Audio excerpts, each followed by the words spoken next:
Happy Homestuck Day! Hi! Hi, everyone. Hello.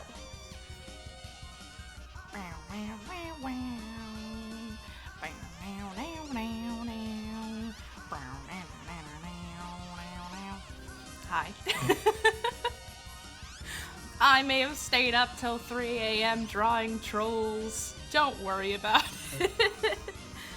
And I don't even have anything to show for it, because I didn't save any of them to my PC.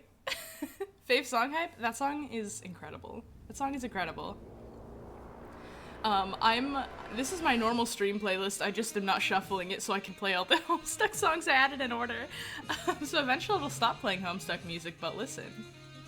For now, it's playing them in like the order that I was most hyped to add them, apparently. So we're gonna get some bangers. Wait, maybe I can, if I pull up Discord. Not there, Discord. Over here, please. I have 2 monitors for a reason, Discord.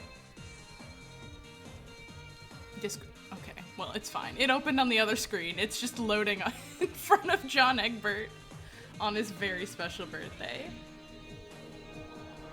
I know I put this art somewhere. I just have to remember, I only put it in one chat. I have to figure out which chat it was in. I think it was this one. Okay, here we go. Let me download this to my desktop. So every single year, I take one of my OCs and I turn them into a Homestuck troll. And miraculously, I haven't had any duplicate colors yet, so I have a spectrum of 6 trolls. Let me, hello? Here we go.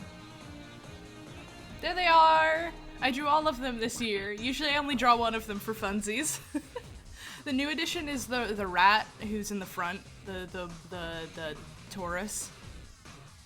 And they're all very good and I love them. Desdemona is the green one. I know there's an easy way to like switch out the texture files so you can palette swap your VTuber, but I haven't figured out how to do that yet. Eventually I'll have an actual like biblically accurate Homestuck color palette for this model. But for now, I don't care to figure it out. I will not do it. Yeah! I love all of them so much. I feel like I've got better at the Hive Swap art style. It's weirdly challenging to me because it's all rounded, everything's rounded. So like I'm used to drawing joints and stuff on human characters. I missed your message. Can you explain to me what is Homestuck? It is a web comic that took over the internet for a while in the 20-teens and has since ended, but is very good and remains in my heart forever.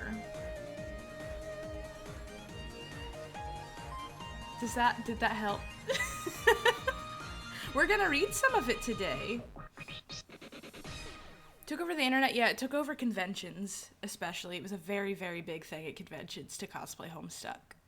I've done one I dug up some really old photos of baby me in Jane cosplay from my DeviantArt profile. And they were, let me tell you, I mean, the photos were fine. My friend took them and she has a good eye for art. However, the wig. I need to talk about the wig that I had. No one should have given me scissors. No one should have given me scissors and said, yes, you can cut your own wig. Go for it. It should not have happened. I should have just purchased a wig that was already the shape that I needed it and not touched it after that. I don't need to style wigs. That's not ever going to be a thing I do, I think. 'Tis 4:13 already! 'Tis 4:13 already! I'm gonna put away my OCs, but I love them. My favorite part about this image is that it's 5 lesbians and then 1 clown pirate, and he's doing his best. I love him so much. Good job, Jay. I love you. Everybody else literally Just a bunch of very competent lesbians. No, okay, Michael's not that competent. Look at, there's not a thought in Michael's entire brain. Not a one brain cell. Look at, there's nothing behind those eyes. Okay, anyways, goodbye, my OCs. That's what I stayed up till 3 AM doing. Allow. Lesbos are the lesbestus. That's really good. That's really good and I love that. I should make chat longer. Can I do that easily? Oh, that's not. Uh-oh. If I go into here and I edit. Man, I haven't touched chat in so long. This is impossible. This is impossible. Browser settings. Oh, width and height. There we go. Let's set height to like 12. Ooh, we could bump it up to a 13 even. Wow! Look at how much chat's showing. This never happens. Are you excited? Are you excited, chat? Azazel moment right there. Yeah. Now my tail can cover one person at a time. Right now it's Gummy Frog. Extend. I'm gonna switch over to the other screen and it's just gonna be covered again. So I'm sorry. I'll move it back after. That wasn't that hard to change. I could do better. So last year on Homestuck Day, we read up to this page on Homestuck. We did an hour of Homestuck reading, and then we did like an hour of Hive Swap playing. Hi, Snags! Welcome, welcome! So we're gonna just pick up where we left off, and that's out of context, but you don't really need context for Homestuck. There's a lot going on. If you have context for everything, we'll never get through it. If I read 1 hour of Homestuck a year to Twitch, by the time I die, maybe we'll have finished it. I'll be like 99 on my deathbed, doing one final Homestuck stream, and be like, and finally we've reached the end. One final hour. I can finally pass on.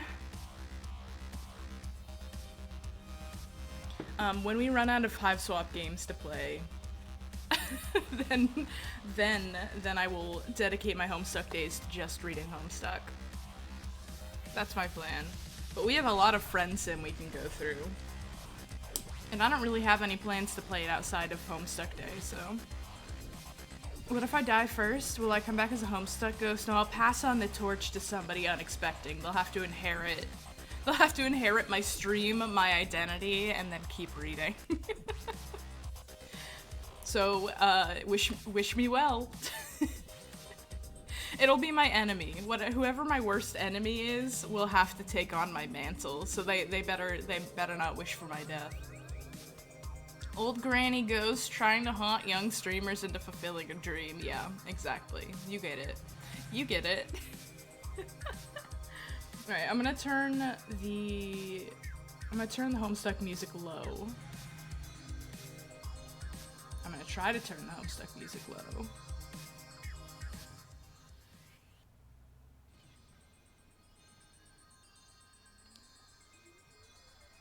I want it to be a little bit there. Can you, it's audible. It's audibly there, but not distracting.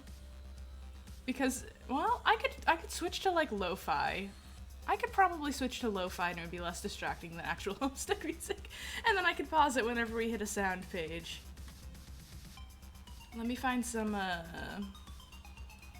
streamer-friendly lo-fi.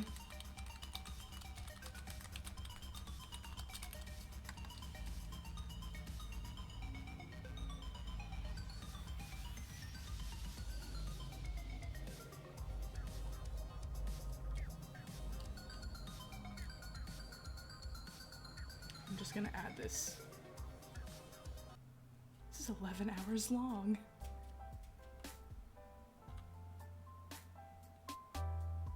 I've definitely used this specific video before. I recognize whatever this track is. Okay.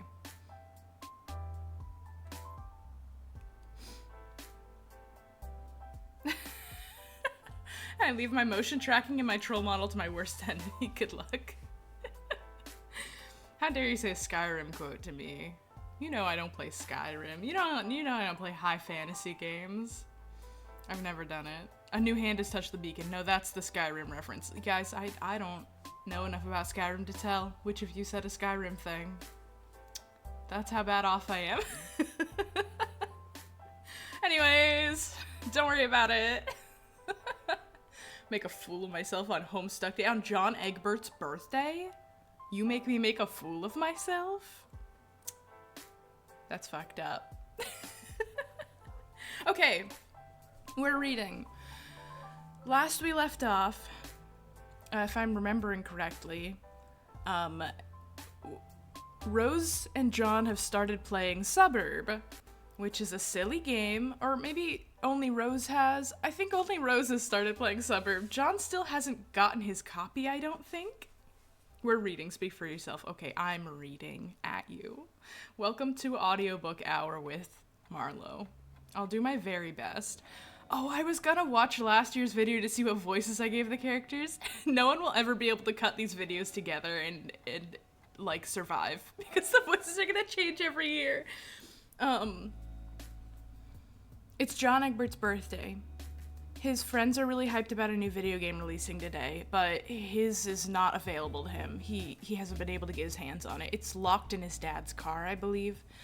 Rose, his friend, has started playing it and has gotten the power to physically move things in John's house. John's house is the game for Rose for some reason. And shenanigans have happened. There was a moment where he was in a bathtub that was on the staircase and he was looking at Rose saying, "Do you see anything wrong with this picture?" That was a good funny classic Homestuck moment. Now he is trying to avoid his father, who has baked him many cakes and left him many fun clown surprises, in order to get this game so that he can join Rose in the adventures and also do whatever weird quests Rose is making him do. It's a good bit. It's one of my favorite out-of-context Homestuck screenshots. His other two friends, Jade and Dave. Jade is probably asleep still. I don't know if we've met her yet, and Dave is... I don't know what Dave is doing. Probably harassing John. And that's all we know so far. That's all. We haven't gotten anywhere near a troll yet. It's a while before you get to trolls. People think Homestuck is all fun and trolls, but that would be incorrect. Anyways. Oh, hell no. Captcha-log ashes. First, you prop up the Harlequin doll up on the couch, having it in the middle of the floor sprawled out all akimbo like that struck you as unseemly. You captcha-log the ashes to your available card. He spilled his grandmother's ashes, it looks like. His copy of Game Bro magazine is burning too, which is unfortunate. Combine ashes with urn. You merge this sacred urn with the ashes. Most of the ash is back in the urn, but it's a total mess. Really, it probably would have been tidier if you just used a broom and dustpan. You silly. And you don't, honestly, you don't need to know anything about Homestuck. There's no way to read Homestuck year to year and have anybody understand what's happening. Is the problem, because it's so densely weird. You're one of the only Homestuck readers that knew literally nothing about it around 2016 impressively and didn't get spoiled on the trolls. When I started reading it, I had zero engagement with the fandom other than seeing people randomly at cons, and I had no context for the people I saw at cons, so I had no problems. And then I read most of it on my own, and then by the time I caught up, I was reading it along with everybody else for the last year of Homestuck, which was 2016, I think. Second time you've heard about it? You don't remember? You remember Drawfee? Yes. Drawfee mentioned it in the silly episode where they were drawing what chat told them not to draw. I think Karina drew Carcat. because people notoriously hate on Homestuck fandom because Homestucks were really intense about their love of this thing, which is fair because this thing is fantastic, and I think it warrants a little bit of intensity.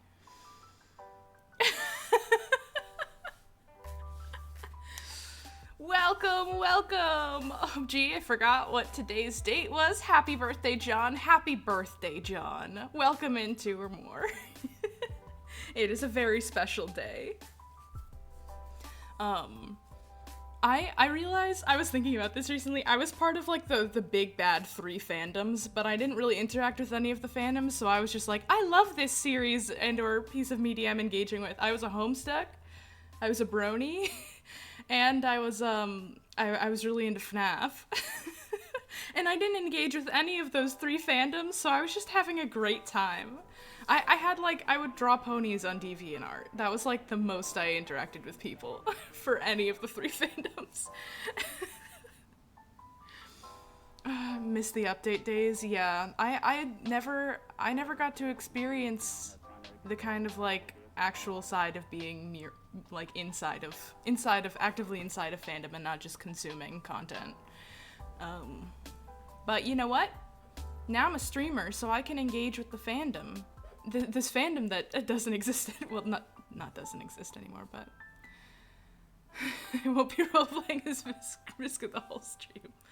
Was a Homestuck and a Brony 2 once. Tumblr native still active there. I just started a Tumblr, or I just revamped my Tumblr so I could post art there because I'd rather be on Tumblr than Twitter any day. It's so pleasant there and the people are just really funny. I'm like, damn, these people are cool. Yeah, never been involved in any fandom really. Yeah, I feel that. It's interesting in this day and age because you can totally just engage in a piece of media without interacting with any of the fans. And I think a lot of people do. Homestuck, just walk out the door. I think that John Egbert could if he tried, but he can't get to the game in his dad's car, it's locked. Yeah, Tumblr's much nicer now. It's exciting. I went through and like deleted all the posts on my old account and like fixed I had it redirecting to a different one of my blogs that was more active at the time, and I completely ruined the HTML because I did that.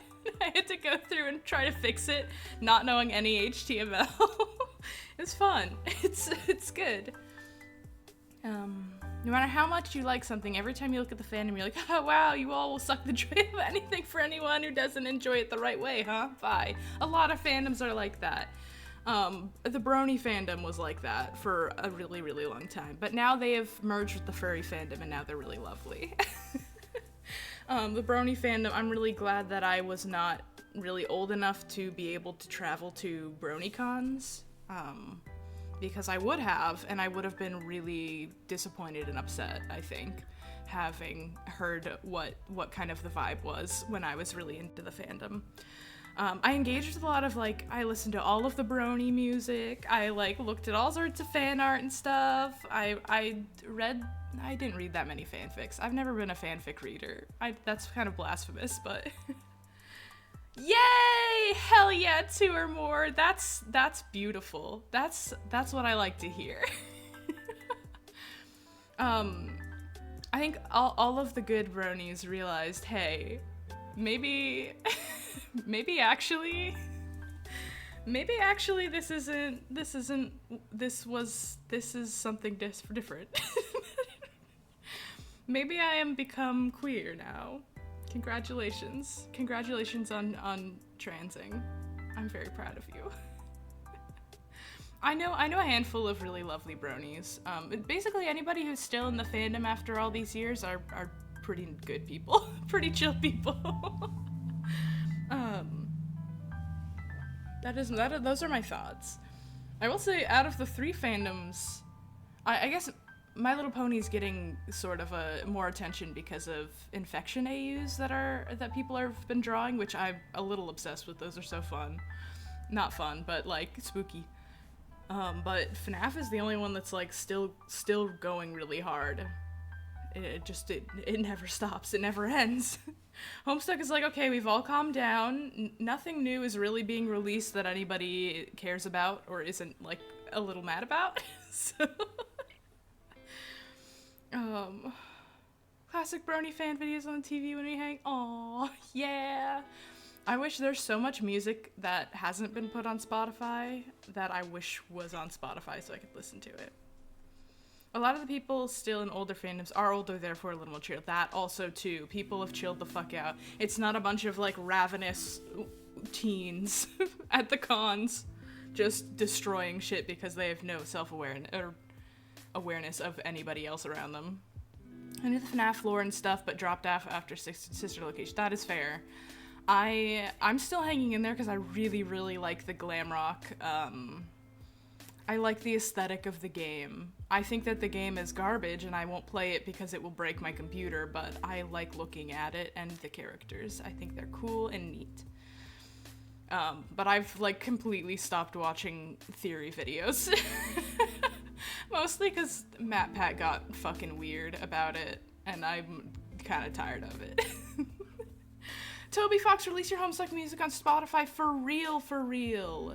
Infuriating. Whenever I post a troll on Instagram and I pick audio to go with the post, I have to pick fucking Sans Undertale music. I couldn't remember the name Undertale, so I said Sans, and then I remembered that Sans' last name is Sans Undertale, and then I remembered, oh right, it's called Undertale. Toby, we need the Empreg music. How am I supposed to Empreg without this music, Toby? Sister Location is a good end. They were doing VR and stuff, and it just didn't hit the right way. I thought, you know, their first VR game I think was really, really neat.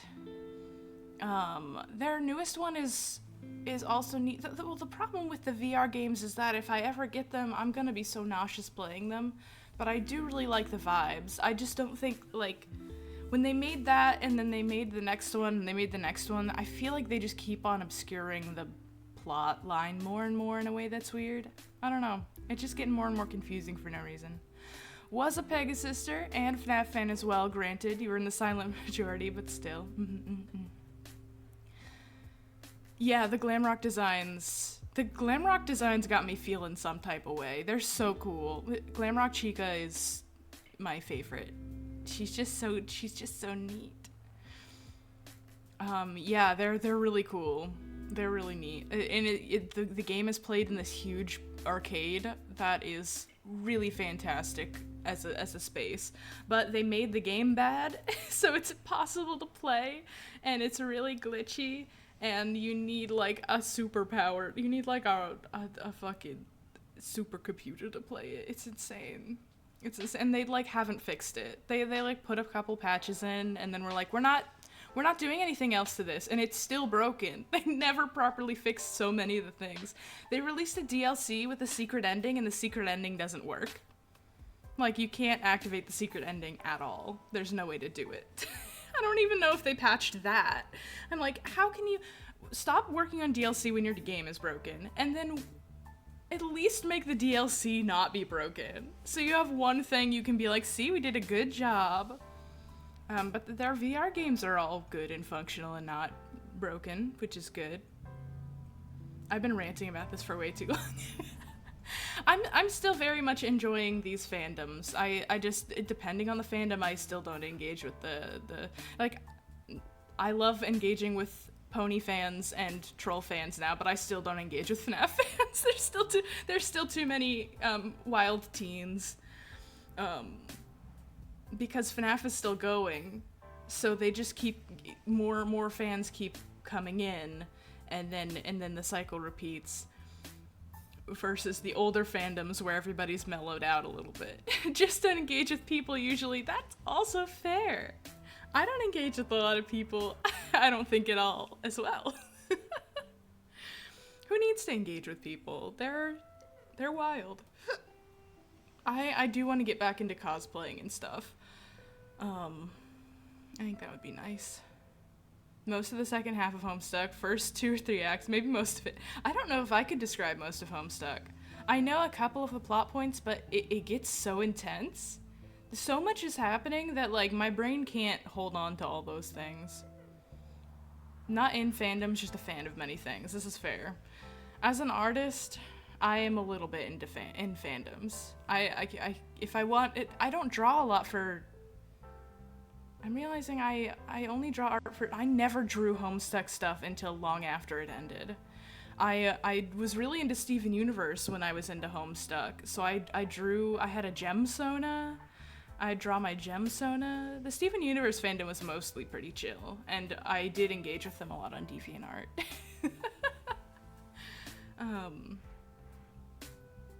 You've forgotten more about Homestuck than you ever learned. Me too. Me too. I would love to reread all of it sometime, but it took me a year to read. It took me all of 2015 to catch up, and then it took all of 2016 for it to end, I think. If I'm remembering correctly. I don't quite remember the timeline. See, I don't get, I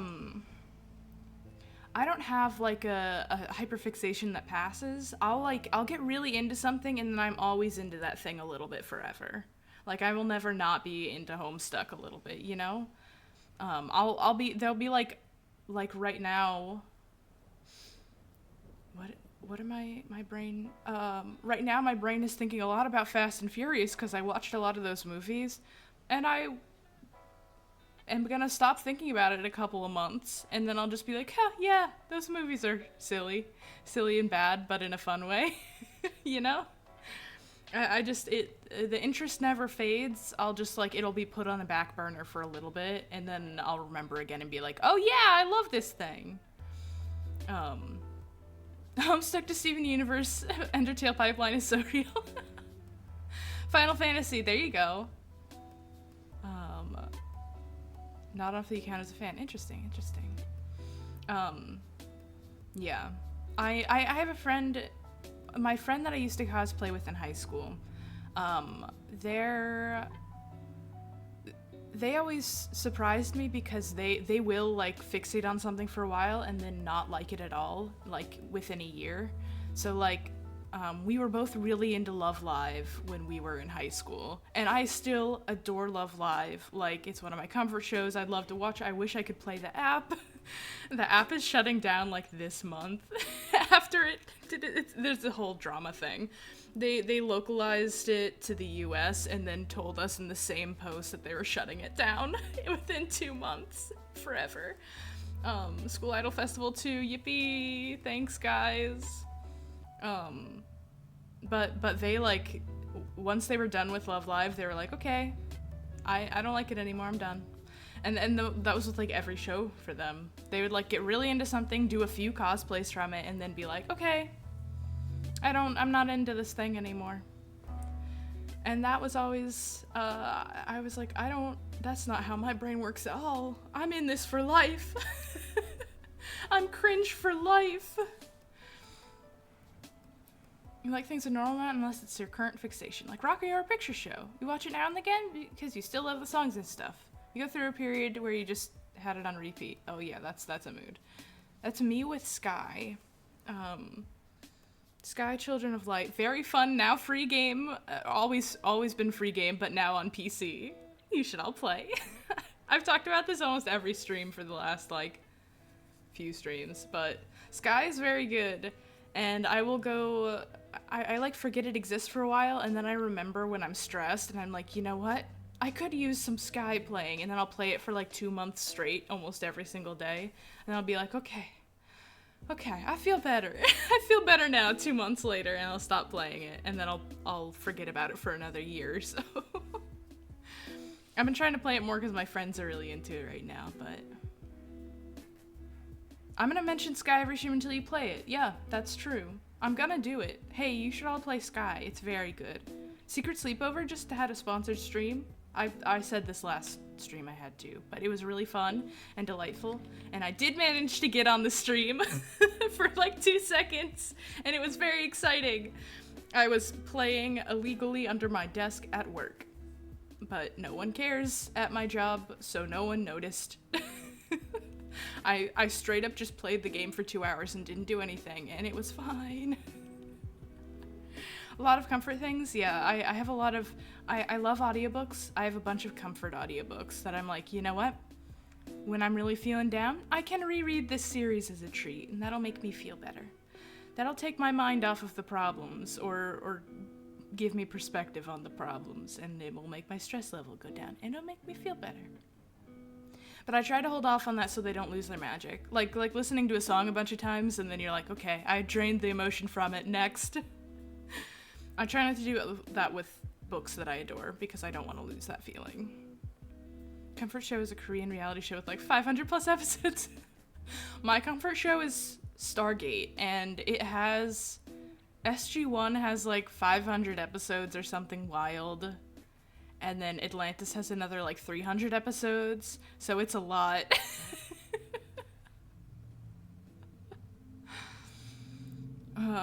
You put that on play Final Fantasy? Yeah. It's a lot of the jungle. Interesting. My, one of my friends I made recently, their comfort show is One Piece, so I've started watching One Piece, and it's so fucking delightful that I'm like, yeah, I get it 100%. I've been watching the dub because I think it's silly. It's a good time.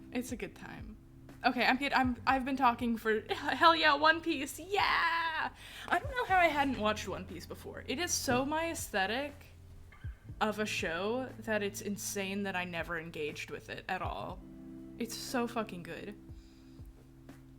The BBC adaptation of Pride and Prejudice regularly. Fantastic.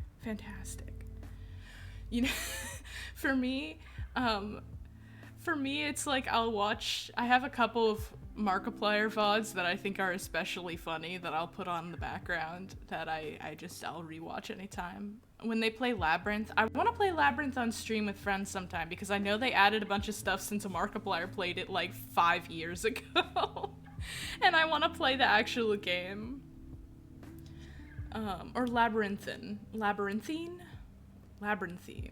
You only know One Piece from lore from games. One Piece games? Are there good One Piece games?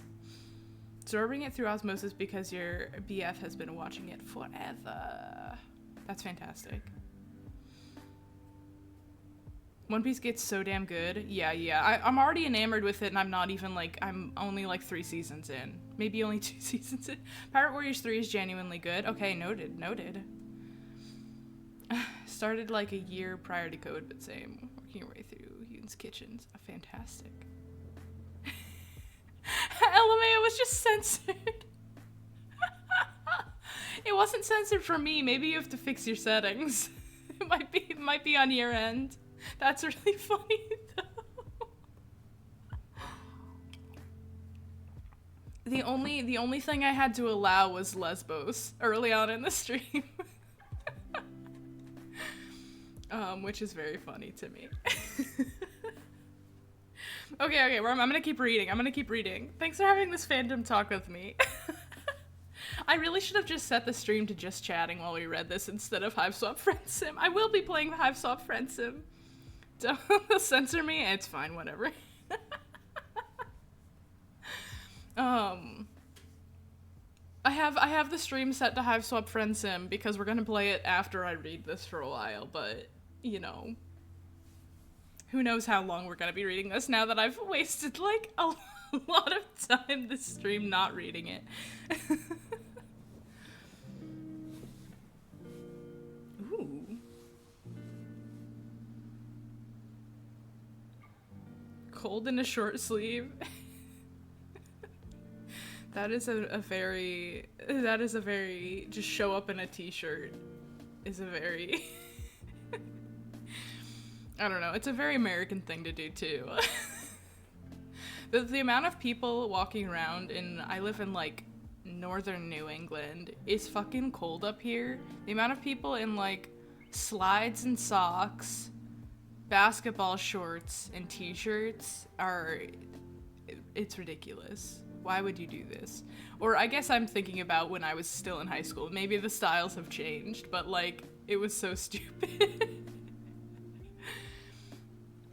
I would imagine that the like character from the UK would wear a nice coat because in my brain, when I think of characters from the UK, I think of Doctor Who and Sherlock, both known for wearing cool coats.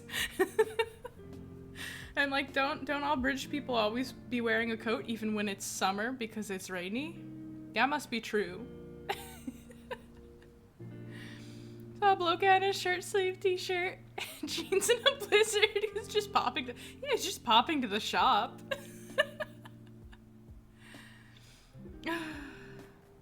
Yeah, welcome to being girl. Girl get cold easier. It's fucked up. It's fucked up that this is true. It's something about like body heat being more centralized because girl have to make babies, so your core stays warm but your extremities are cold because you want to keep all your heat to the center. But it sucks. But it sucks and I don't need that. I would like my hands to not be cold. I would like my feet to not be cold. I would like to be warm all around. It'll never happen for me. Yeah, that's why girl cold. Congratulations. Congratulations and welcome. Oh no, cow, that doesn't do anything. that doesn't make any difference.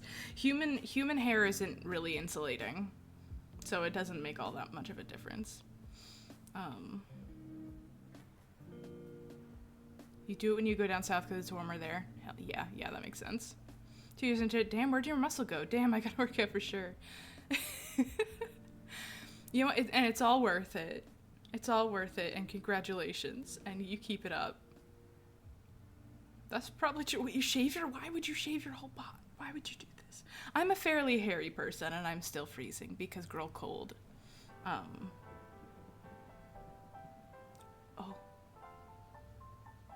I like this song. Is this one of the... Have I just listened to this one so much that I recognize the music a little bit, or... Yeah, I will allow the word twink. Thank you, Cameo. Did I tell you guys I got my new glasses and they're really twink coated? It's fantastic. I feel great.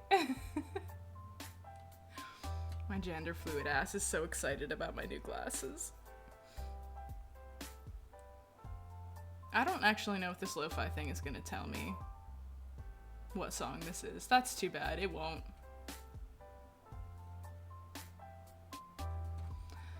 This sounds like a Plastic Patina song, which are my favorite lo-fi songs.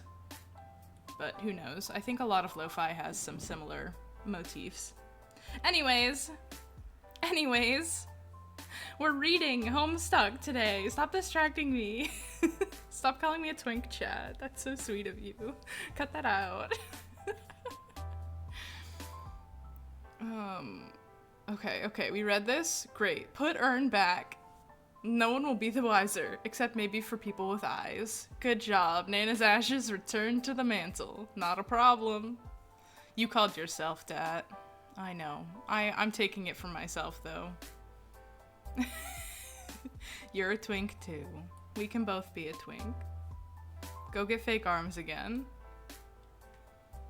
Why did we go back to our room for this? You just had another brilliant idea for something you could do with those pointless arms. You pry them out of the cake and capsulog them. It looks like Pesterchem is acting up again. Examine third and fourth walls of room. Ooh, this is exciting. We get to see all the other ones.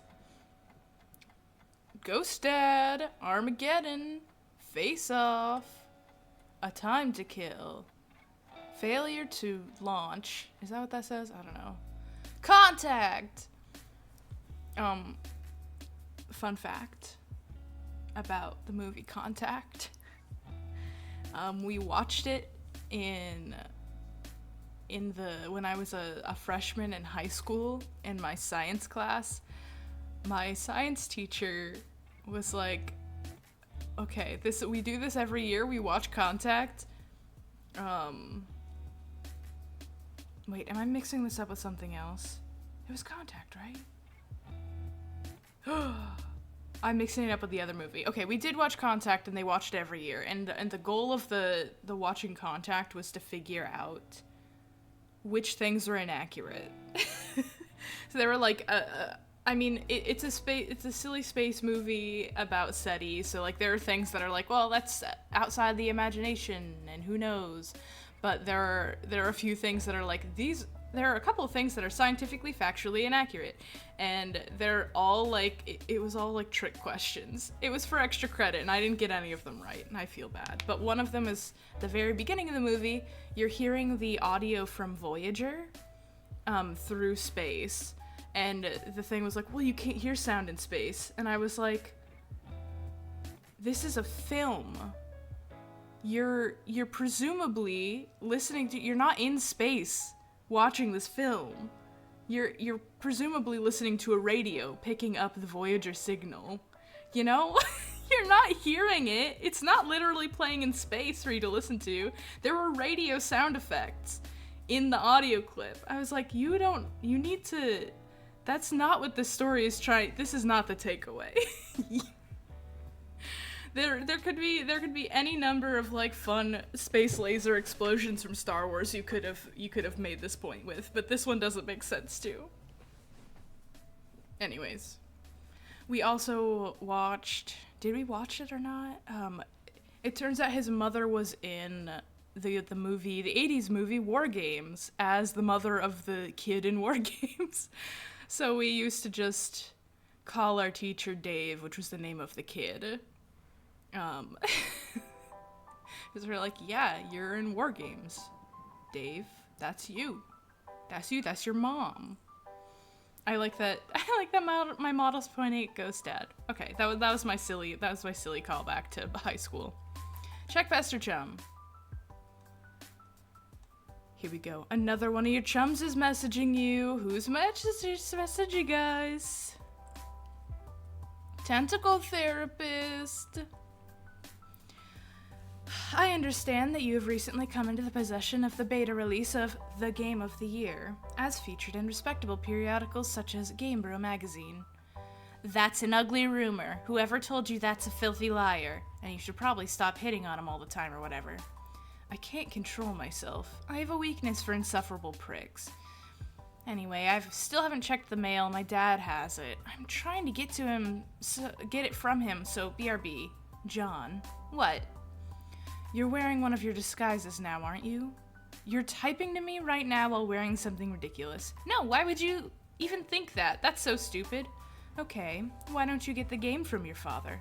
Alright, wish me luck. Oh, by the way, JK, I was wearing a funny disguise this whole time. Gotcha! I know, John.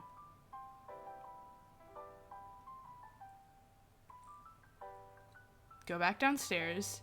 You can execute that brilliant idea you had. There should be just enough frosting on the fake arms to serve as adequate adhesive. Attach arms to doll.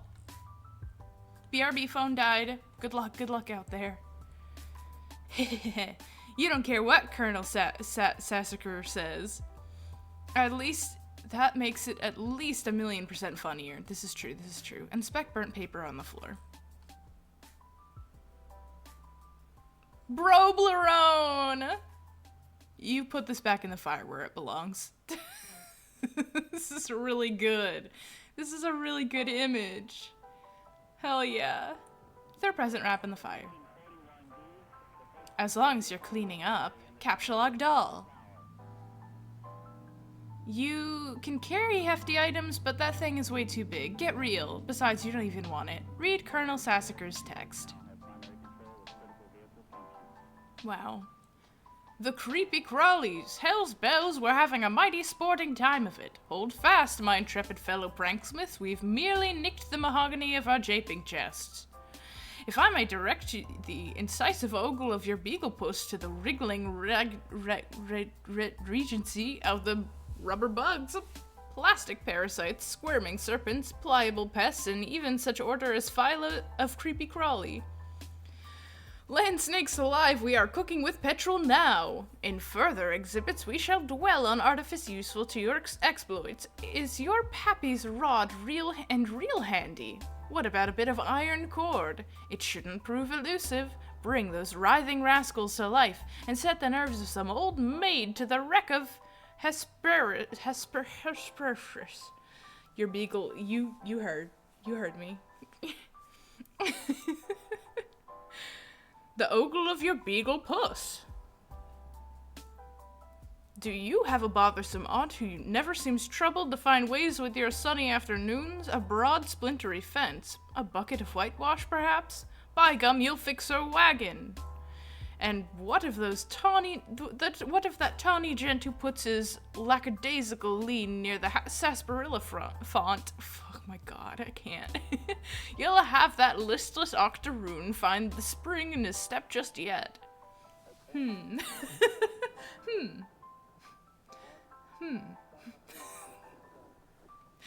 thought about consulting the text to determine exactly how hilarious the doll is now, but this text is way too big to navigate in a timely fashion. You decide to forget it. Find your dad and retrieve mail. Oh god, here we go. The door on the left leads to the kitchen, from which the smell of baking wafts, a powerful aroma which could lift an especially portly hobo off his feet. The door to the right leads to the study where your dad spends a lot of time. He could be in either room. Which will you go? He's definitely in the kitchen. I feel like we did all this before. It's been so long. It doesn't look like he's in here right now. Examine Father's desk. On the desk is a deck of playing cards, one of your dad's pipes, the April issue of the Serious Jester magazine, and a tray of captchalogue card. A stray captchalogue card. There's also a can of peanuts on the desk. Haha, oh dad, you won't be falling for that one again anytime soon. A severe peanut allergy is a terrible affliction to cope with. Upgrade costume with hat from Hat Rack. Yeah, obviously.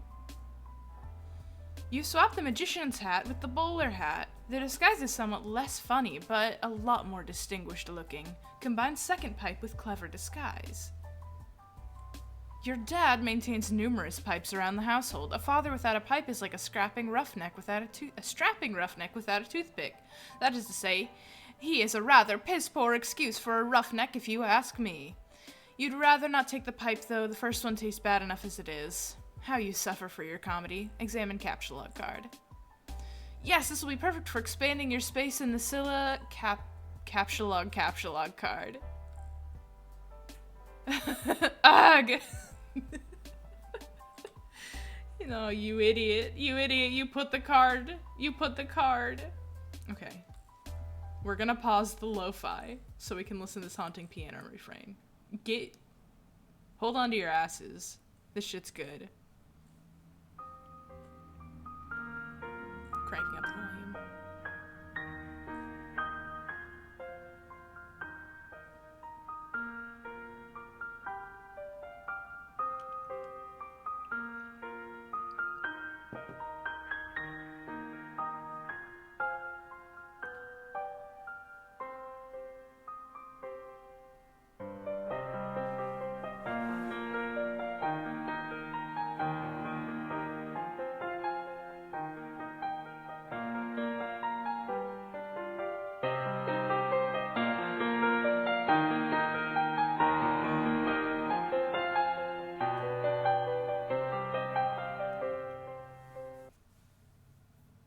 So good. So good. Hell yeah. Thank you, Mr. Egbert. Your playing is extravagant. Turn back on the lo-fi. Turn back down the desktop audio. Hiya! Hey, Bubba Boy! Happy Wriggling Day, Jonathan Egbert. Yeah, I'm so proud of him. Look at him go. Play 52 pickup. Ah, you fool. This is just the Joker figure is really funny to me.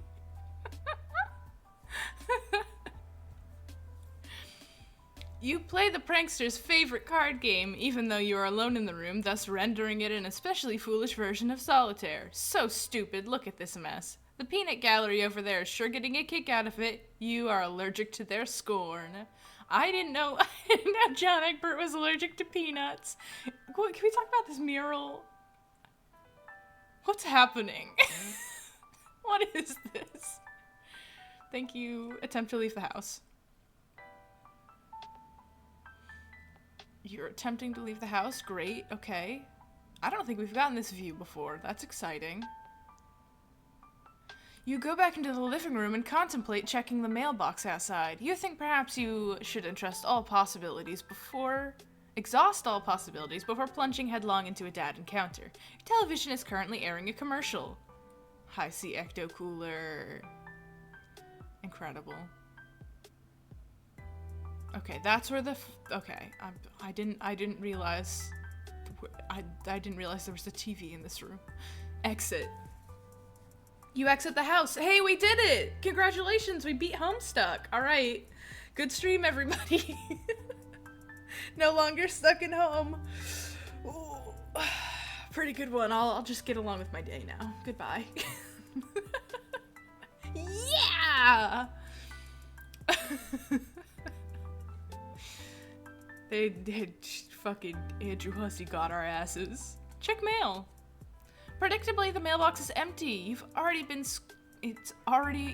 been scooped by your father. You've already been scooped by your father, chat. Let me just pause this again. We have another sound panel.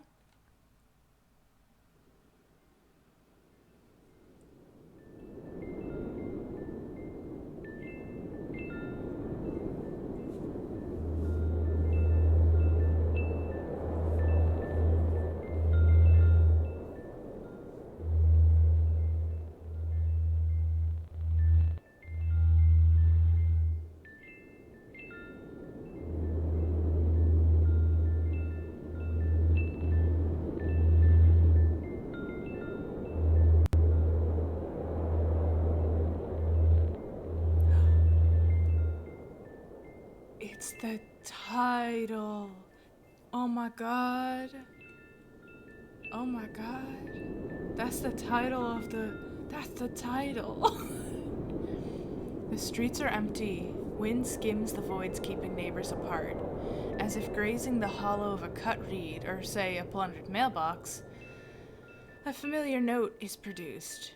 It's the one desolation plays to keep its instrument in tune. It is your 13th birthday. As well, with all the 12 preceding it, something feels missing from your life. The game presently eluding you is only the latest sleight of hand in the repertoire of an unseen riddler. One to endanger a sense not of mirth, but of lack. His coarse schemes are those less of a prankster than a common pickpocket. His riddle is absence itself. It is a mystery dispersing altogether, like the moon's faint reflection, with even one pebble of inquiry dropped in its black well. It is the most diabolical riddle of all. Absence diminishes little passions and increases great ones, as wind extinguishes candles and fans a fire. Walt Whitman. Yes, you are certain Walt Whitman said that, 100% positive. You have a feeling it's going to be a long day.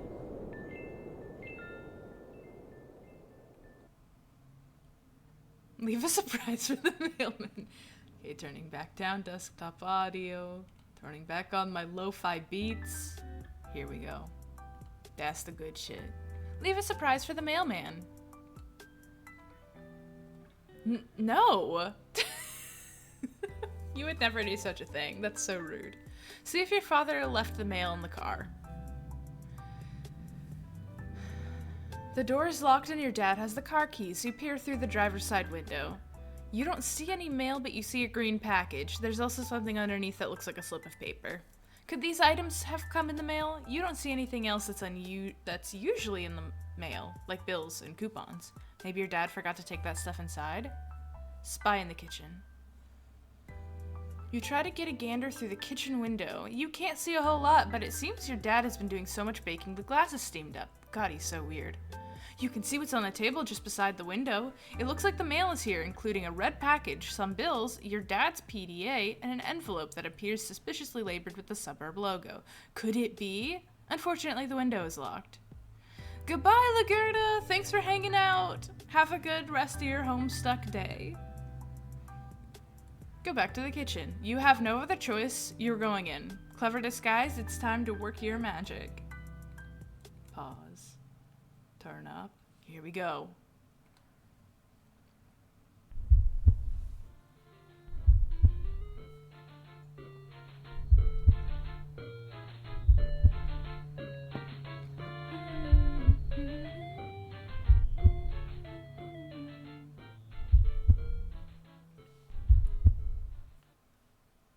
Excellent. Silly clown time. Oh, the disguise didn't work. Everybody panic.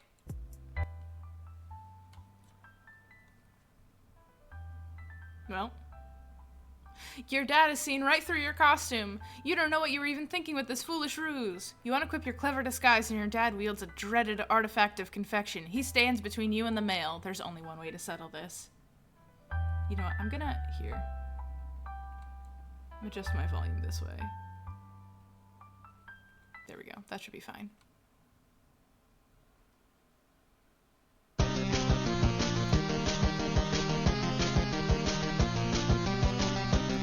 I can actually click these, question mark? Yes. We're aggrieving.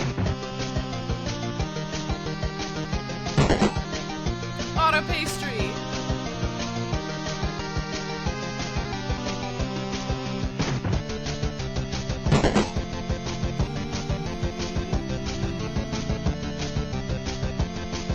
Oh, domesticated. Oh, God.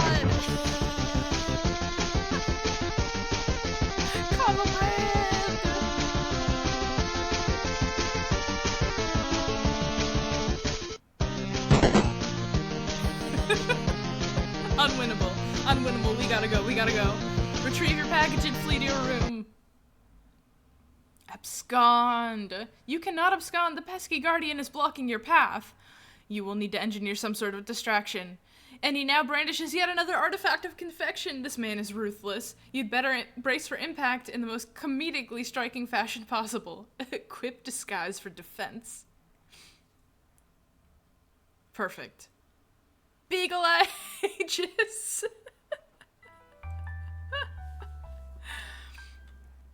Talking about forever hyperfixations earlier, going back through this comic makes you so nostalgic and happy. Yeah, me too. Yeah, I love it. I love every moment of it. It's so stupid. The Beagle Aegis absorbs the brunt of the threat. It looks like Dad will enjoy the prankster's gambit on that exchange, as usually is the case. Oh man, his prankster's gambit's almost full and ours is getting so low. Capture log pie tin. You take the pie tin and unequip the Beagle Puss. Everything in your Silodex is pushed back a card, and the smoke pellets are ejected from the deck. Yes, this could be the distraction you were... Nothing happens. What a huge letdown.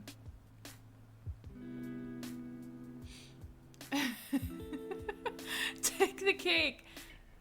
We are picking the adhd. When two great forces oppose each other, the victory will go to the one that knows how to yield. Oscar Wilde. Wise words by men who likely could resist everything but temptation. The cake forces Colonel Sassacre's text out of your Silodex. Oh no, not our sacred text. Happy Homestuck Day! Welcome in, Moody Night. Sassacre, you beautiful bastard! Now's your chance! Abscond. Did you get the game, John? John, did you get the game? Now that Dad is busy placating the smoke detector, you can safely sneak away. Just open, there's a door right, open the door. Turn on a vent. Take PDA.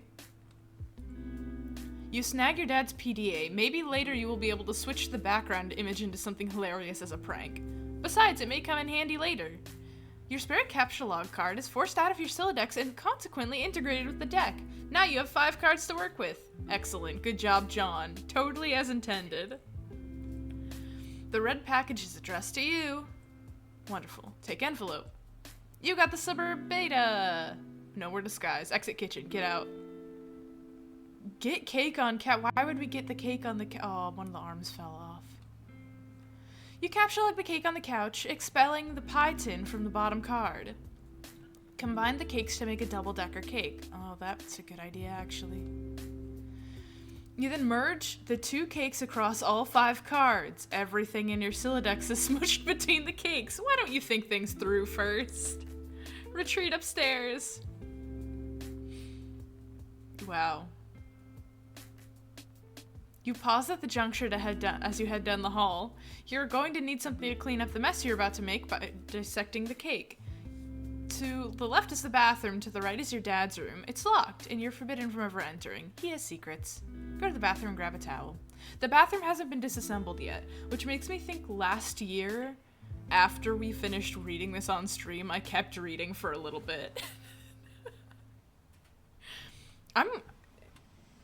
I'm wondering if because I clearly did bookmark this page at the end of my stream intentionally. Where did we actually end up there? My last Homestuck stream? I'm gonna check. I'm gonna actually check, because I remember Suburbs starting, but I don't know if that's just me. Thank you for the hydrate redeem. I'm about halfway done with my cup of coffee, which is very delightful. Videos. Just take me to Homestuck. Take me to Homestuck, please. Okay, it can't be that far from here.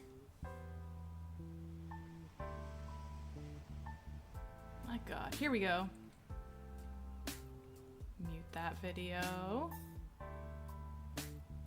Okay, we did make it to...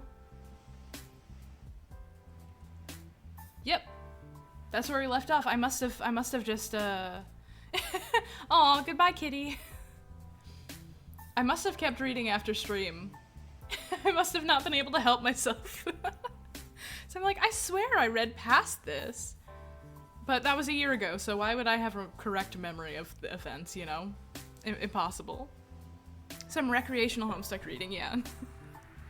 But then I didn't keep reading after that. I just kept reading just to spoil myself for next year's stream, I guess. You enter the bathroom. You can see your backyard from the window, so we haven't seen the iconic bathtub scene, which is incredible. That means you all get to witness it with me, maybe today. Maybe we'll read up to that point, at least. We can save there. You see your backyard from the window.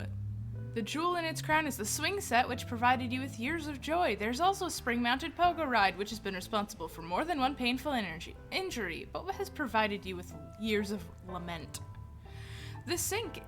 On the sink is your dad's razor. On the rack to the side is a fresh towel. Remove PDA, envelope, and package from cake. Okay, excellent. We're doing a great job. Wow, fantastic. You take the razor and use it to perform surgery on the cake. You take the towel to clean off all your extracted goods. Retrieve your items. The items force the manhandled cake into the toilet, and just like that, your Silodex is full again. God, this thing is annoying. Go to bedroom.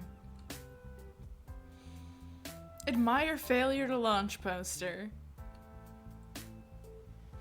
You're not usually into chick flicks, but Matthew McConaughey's cool charisma could salvage any heap of smoldering wreckage. This is your McConaughey wall.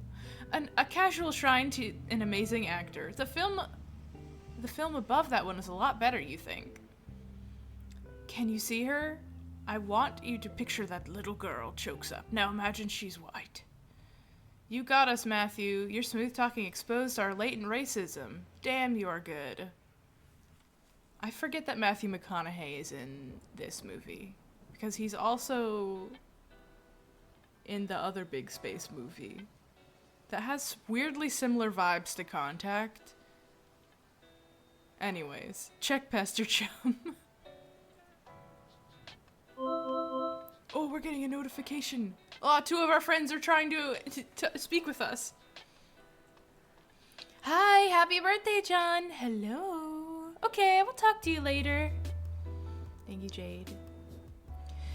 Hey, Gigi. Hey, Gigi's looking. Hey, Gigi. I read that like it was a good game. Interstellar, thank you, Gummy Frog. Gigi, good game. Good game, guys. Good game. I saw that you got out of your house, John. Good game. Hey, Gigi is looking for you. Why are you even so popular all of a sudden? Is today some sort of special occasion or something? Did you do something to curry favor with the ladies? Did you break your leg on a puppy or some shit? Dude, what are you doing? I discovered a comet that is going to destroy the Earth, and it was named after me. I'm now famous and everybody wants to talk to me a lot. No, stop, just no. Don't talk about your awful stupid movies or make references to them. Your gross man-bro crush on Matt McConaughey is an unsavory thing to behold. McConaughey. Sounds like a noise a horse would make, i.e. dumb. Especially equally dumb are all those pictures of clowns you've got hanging up. Those are my dad's. I was talking about Nick Cage. Oh, what? Man, Cage is sweet. So sweet. So lame. You don't even like him ironically or anything. That's just for real, isn't it? I do things ironically sometimes. What about what I sent you for your birthday? No, these are awesome. What? No, they're stupid. Which was the joke? The ironic joke. Get it? Wait, you're actually wearing them, aren't you? I'm wearing them, ironically, because they're awesome. The fact that they're ironic makes them awesome, and vice versa. Are you taking notes on how to be cool? Jesus, get a fucking pen. Do you realize they touched Stiller's weird sort of gaunt face at some point? Ew, yeah. Oh well. Speaking of which, did you get the mail? Yeah. Did there happen to be a package there? Yeah, there's a big red one. You should probably open it. I would, but it's trapped under the suburb beta, so I'll have to... I will probably open it after I install the beta. Oh man, the beta came. Yeah, wanna play it? No way. Why not? Sounds so hells of boring just to get TT to play it. She's all about that. Where'd she go? Her internet's blinking in and out, I guess. Probably be back online soon? Oh, and Christ in the sidecar. You still using that stack modus? Seriously, dude. You need to bone up on your data structure. That shit's just ridiculous. Okay, I will. Open browser and go to mspaintadventures.com. I quote, sounds like a noise a horse would make every time you hear his name. Hell yeah. You decide to space out on the computer for a while before doing anything important. You open the Typhus web browser and direct it to what is indisputably the most amazing website ever created. Yippee! MS Paint Adventures! See, it's a because we're on MS Paint Adventures right now. Or no, we're on homestuck.com. All the things have moved.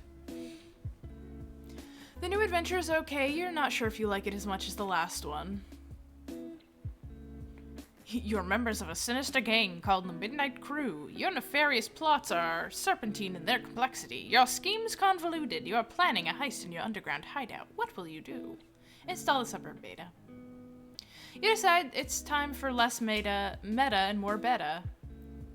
Okay, yep. You insert the CD, install the suburb beta. I can speak really good. I can speak really good and read well. Yes. Suburb client is running, waiting for server to establish connection. What the fuck is this? Bone up on data structures. Oh, goodness.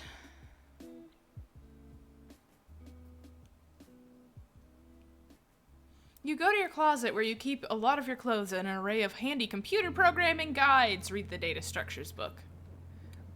Data Structures for Assholes by Buckminster Funny Uncle. I think my rage just crapped its pants, Funny Uncle. Your ignorance just made me throw up a little. Get a clue, your computer illiterate piece of shit. Free fetch modus and back. You're not really sure you want to dig into this huge tome. It looks really boring and kind of ornery. Maybe I'll just fetch that free modus instead. Get free fetch modus. FIFO. You turn to the back inside cover where there's a free fetch modus included in a plastic sleeve. This one is dictated by the logic of queue data structure, operating on a first in, first out method rather than a first in, last out modus of a stack. Apply a fetch modus to Silodex. Uh-oh. Oh god, you've done it. Interesting.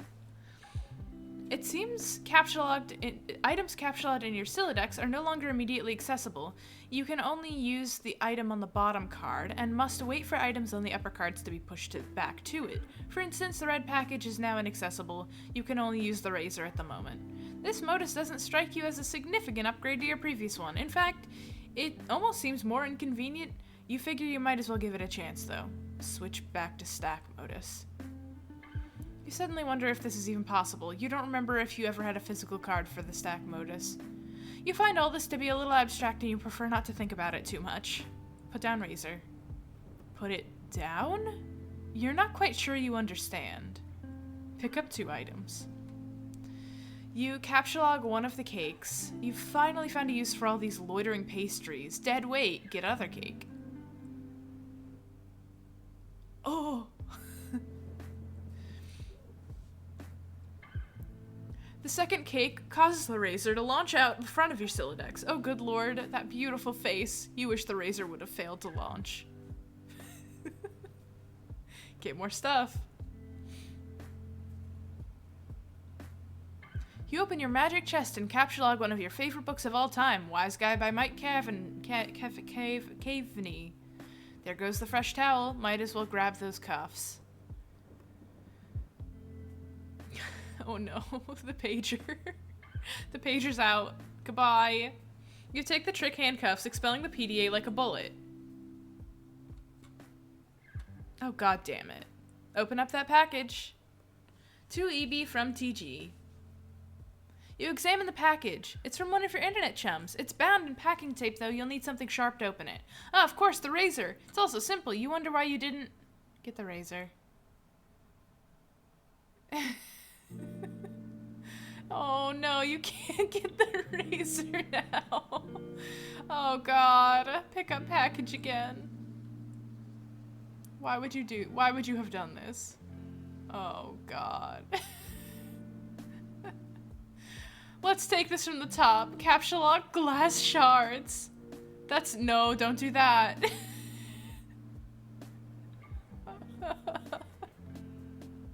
You take the glass shards in quick succession and duck for cover. This Silodex rains devastation on your room from above. And now that your cards are packed with glass, you probably don't want to do that again anytime soon. You should probably get that stuff before you forget.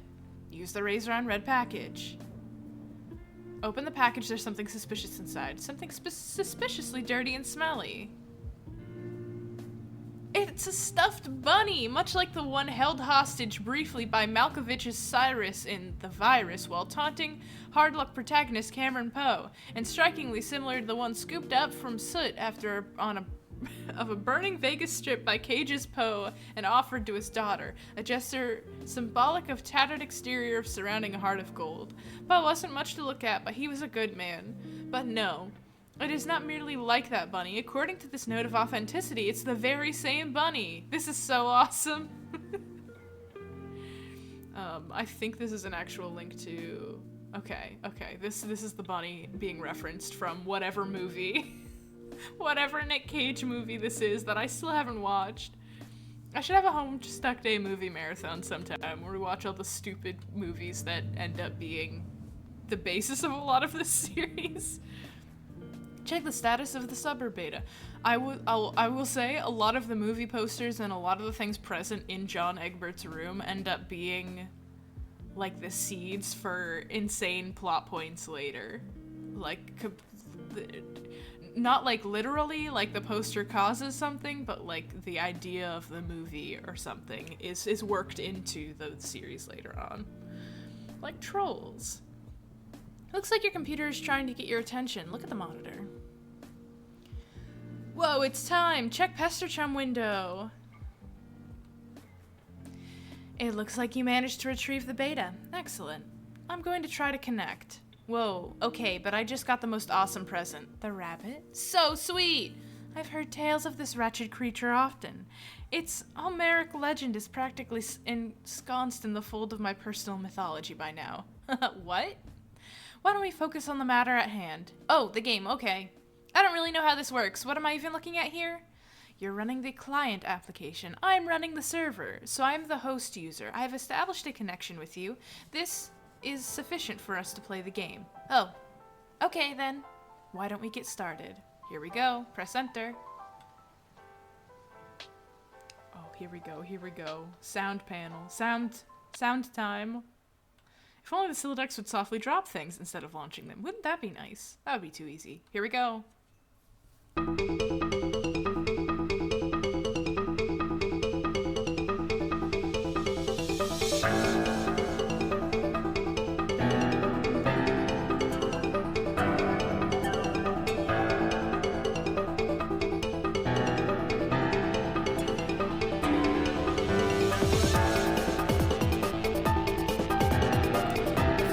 Probably have an epilepsy warning for those of Homestuck. It's been a while since I read this.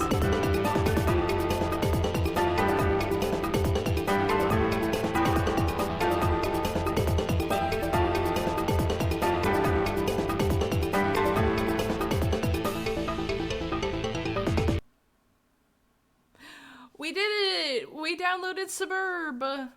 Suburb is happening. Here we go. Such a bop. Such a bop. And that was just the shortened version of Suburban Jungle. I think we get the full version later. Mouse over the interface buttons. Oh, I can mouse over the interface buttons. Select. Revise. Deploy. Fernalia Registry.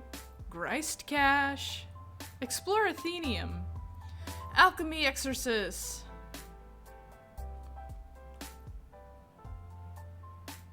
Oh, this is a note. This is a note from Andrew Hussey. Thank you, Andrew Hussey.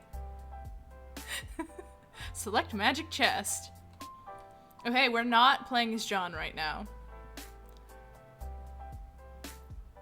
Oh, there it is. Zoom out.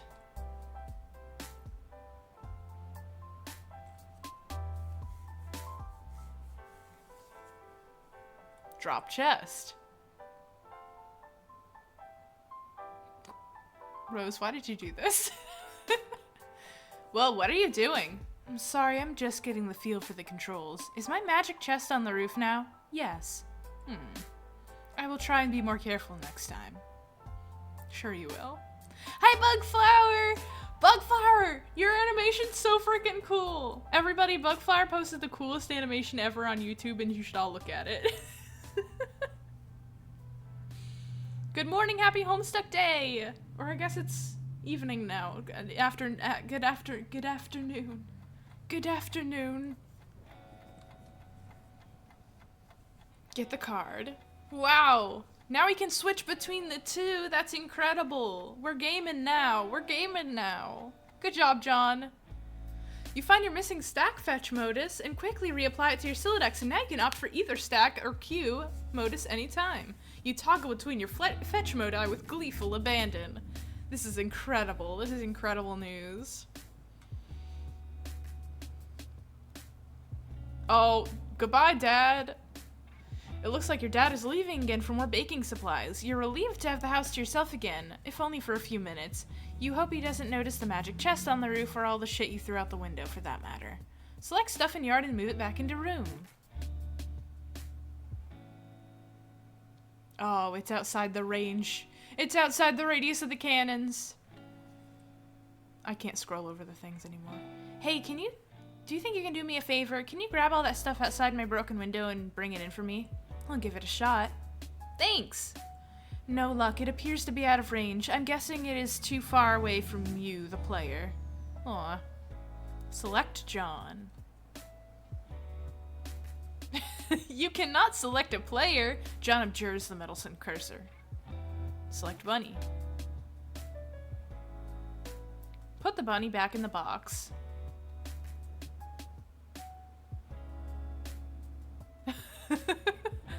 Look, it was so gentle. He's smiling. He loves it. He's so excited. I imagine Dad noticed the chest on the roof but didn't question it. He just accepted it as a thing. You know, it's his beautiful son's birthday. There's nothing, there's nothing you could do to erase the ire of a father on his birthday. Oh? Oh! Revise room.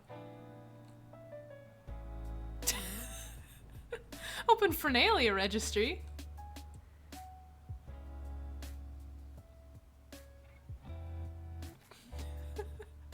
Deploy Totem Lathe.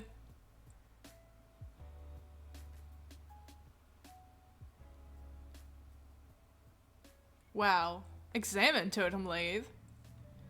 You don't know what the heck this thing does, but it looks neat. Open Grist Cache. It seems the expanding the dimensions of your room cost us some build grist. But deploying the lathe did not appear to incur any expense. It looks like certain objects are freebies, probably to help you set up the game. Wow, okay. What do they do? I think it's up to you to find out. All I can do is drop stuff off in your house and move it around, apparently. How do I move stuff around? It sounds fun. I don't think you can as the client. You will need to install the server application. You should have received both in separate envelopes. I'm running both on my computer right now. What? Did you get another? Did you get another envelope in the mail? No. Once you install the server and establish a connection, I'm sure you'll be able to manipulate my environment in the same manner. Are you sure you didn't get it? Oh man, I think I might know where it is. Dad has it.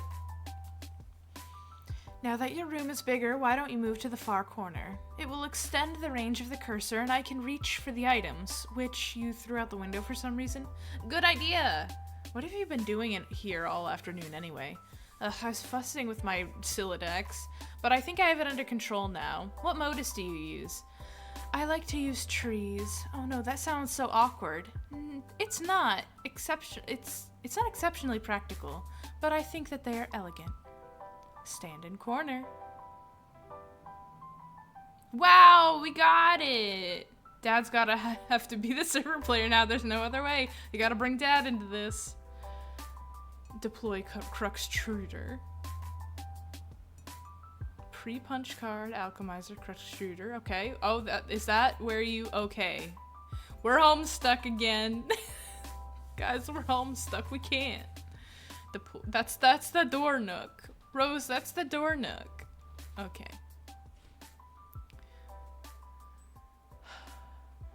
Why is the floor shaking? Are you dropping more stuff in my house? Yes, 2 more large gizmos. Sweet! What's with all the big contraptions? If I had to guess, they appear to facilitate some sort of system involving a punch card-based alchemy? Huh? To what end? I mean, what are we supposed to be doing in this game? That remains to be seen. Maybe you should go investigate? Get PDA. Serious business. The following matters have been submitted in a frank and forthright manner for Pipefan 413's judicious appraisal. Oh, he has his son's birthday as his username. Because they're all dads. They're all dads. Decide to return home for fresh tie. Soiled tie will be laundered immediately upon return. Use ballpoint pen to roll up tip of cloth. Extract pen, press rolled cloth against ceramic surface, e.g. restroom sink. In future, consider repositioning hat, hook, and or coffee pot. Photographic documentation of incident. Was posturing unevenly to reach for the hat on that wall hook. Tip of tie slipped into mouth of open pot. Duration of dunk, approximately 3 seconds.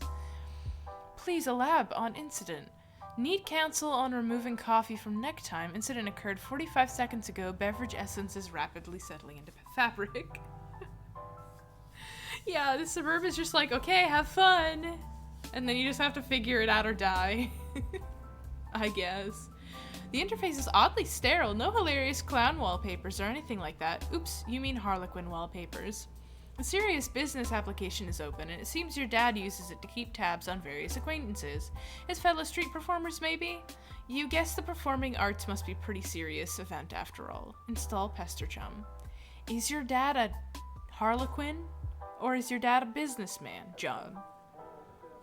Install Pester Chum. This should be useful. Now you can keep tabs on your chums while you wander around the house. You got Discord. Go to balcony. Hey, I'm on the balcony now. Now.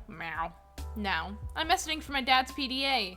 The one you threw into the yard. No, I am telling you. It jumped out of my Silodex like a frightened weasel. What were you doing with it in the first place? I'm not sensing a lot of regard for the personal property of others. Is this how your pent-up frustration with your father manifests itself? What? No. Those are all accidents. Please take your psycho blabbery elsewhere, miss. Your bathroom is a mess. Did you do that too? Oh man. See, this isn't cool. All this snooping nonsense. There's a cake in the toilet. Yes, there is. I'm tempted to clean it up for you. Okay, if it will satisfy your weird OCD complex, then go ahead. My obsessive-compulsive disorder complex. Can a disorder also be a complex? In your case, probably. Sounds complicated. Anyway, I'm gonna go look at this enormous platformy thing you put on the balcony. I'm on the balcony, meow. Ooh. Examine alchemeter in a cautious manner. Rose, let the cake take care of its business in the toilet. That's rude. Yeah, stop peeping on the cake. You have no idea what to do with this thing. You can't find any controls for it. Having exhausted all other possibilities, you decide to stand on it. This isn't very cautious of you, actually. Look through telescope. It's a clear, sunny day. Nothing out of the ordinary to report. At least not beyond the walls of your own home. Do not look at the sun with the telescope, gamers. Grab the soiled toilet. Oh. Whoops. Whoops what?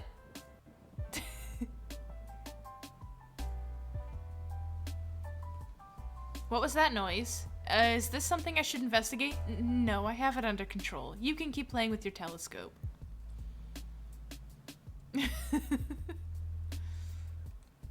I think I can patch it up. Just give me a little space.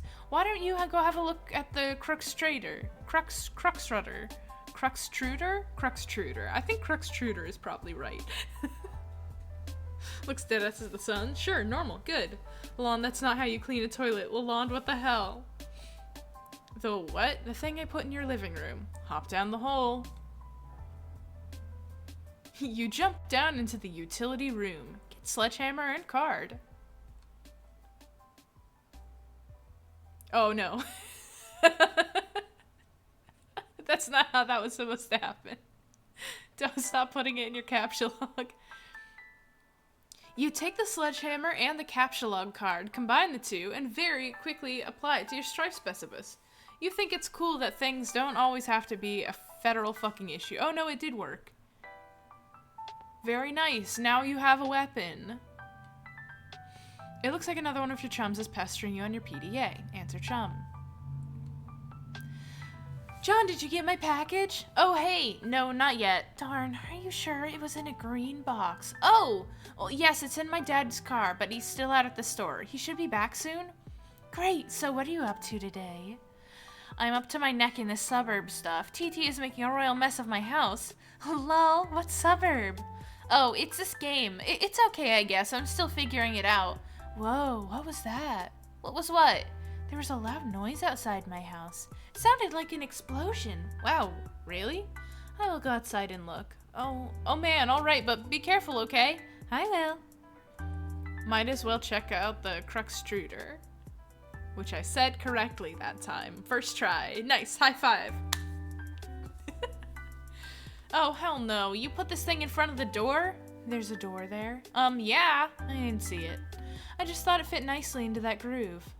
You mean you thought it was elegant? Okay, well, what do I do with this thing? Hello? What are you doing up there now?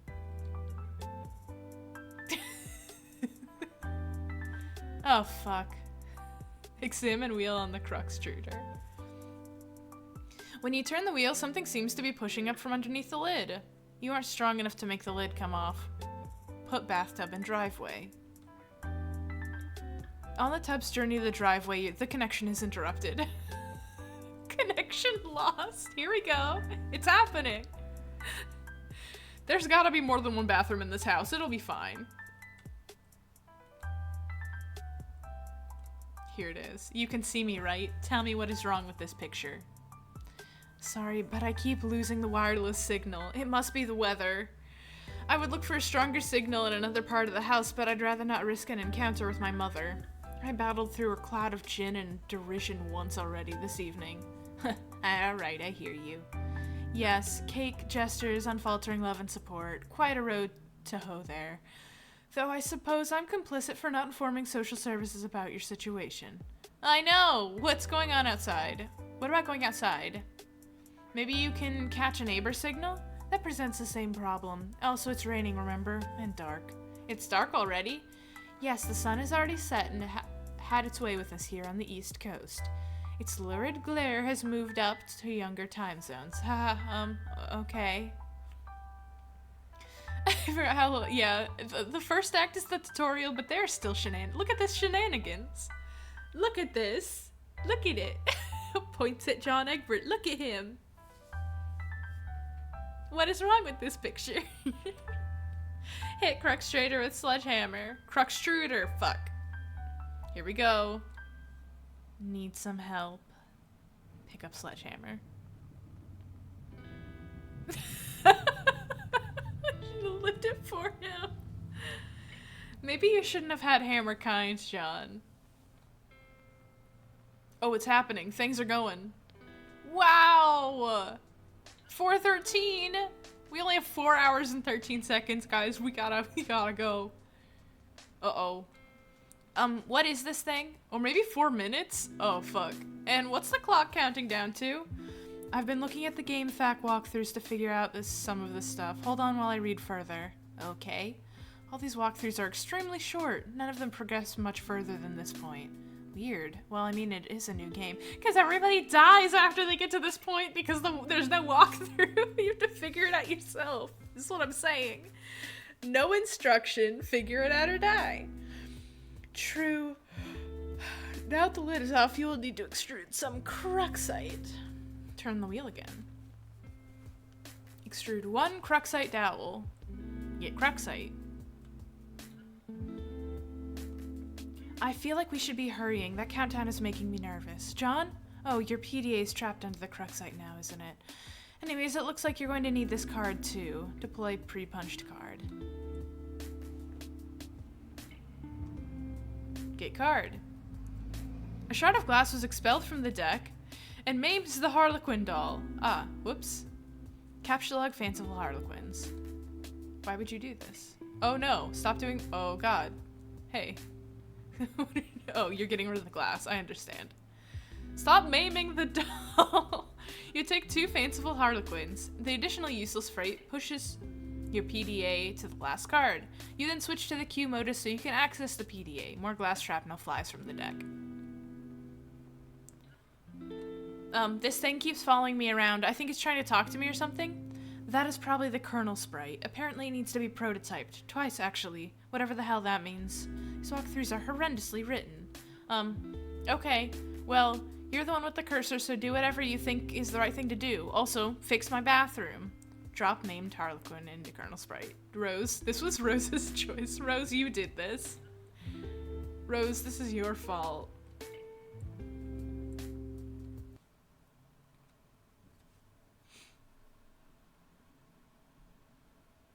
Oh god, why is this one so loud? The kernel sprite has been prototyped with the Harlequin doll. Wow. Surely no one will be affected by this. Nana sprite incoming.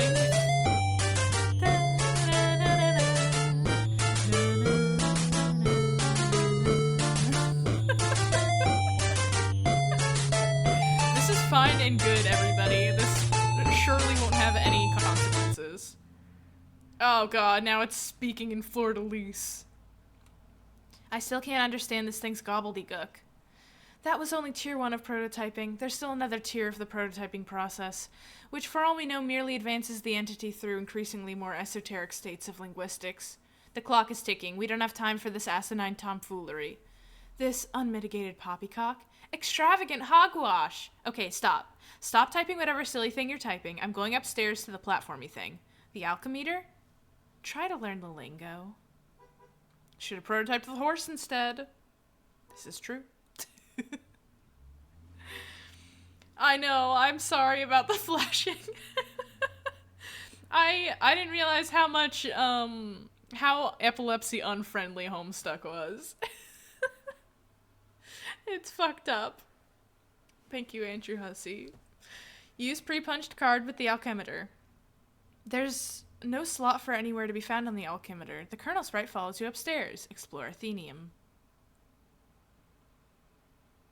Acquiring a cruxite dowel seems to have populated the Athenium with one item, perfectly generic object. Capsule log telescope. Why would you do this? Why would you have done this? John, why did you do that? John, why the fuck did you do that? John! John, why did you do that? John! Oh yeah, I bet there is a mod. I bet someone has a version with still images of a lot of these. You snatch the telescope from its tripod. Who knows, it might be useful, but more importantly, it pushes the cruxite to the last card, making it available for tinkering. Your PDA is practically jettisoned into the yard over the neighbor's fence. Put cruxite on weird pattern on alchemeter. You place the cruxite dowel on the alchemeter's small pedestal. Something is happening. Oh, here it goes. Meow.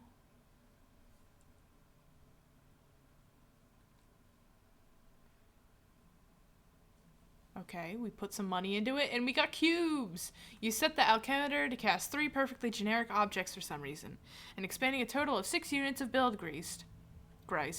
These things look completely useless. What a waste. Out of the corner of your eye, you notice there's something in the sky. Switch modus to use telescope to inspect sky.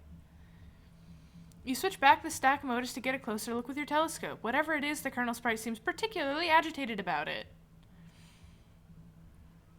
I've never seen a more generic object than those cubes. For real, for real. Oh god, it's happening. Armageddon. Ah, shit. Here it comes. You're no astronomer, but its trajectory looks suspiciously head-on with your current perspective. This is a troubling development. High five, Colonel Sprite. You figure you've left him hanging long enough. Attempt to adjust a unit of Bildgeist. It is tempting because they strongly resemble rock and blue raspberry gushers. However, the Bildgeist are a gaming abstraction and do not seem to exist in the physical plane. There is apparently no crisis so imminent that will deter you from contemplating an idiotic and frivolous actions. Yum. Your dad is getting home. John, what did you do to your PDA this time? I'm working on the bathroom, but we're running low on Bildgeist. Yeah, that'll do the trick. Not to worry.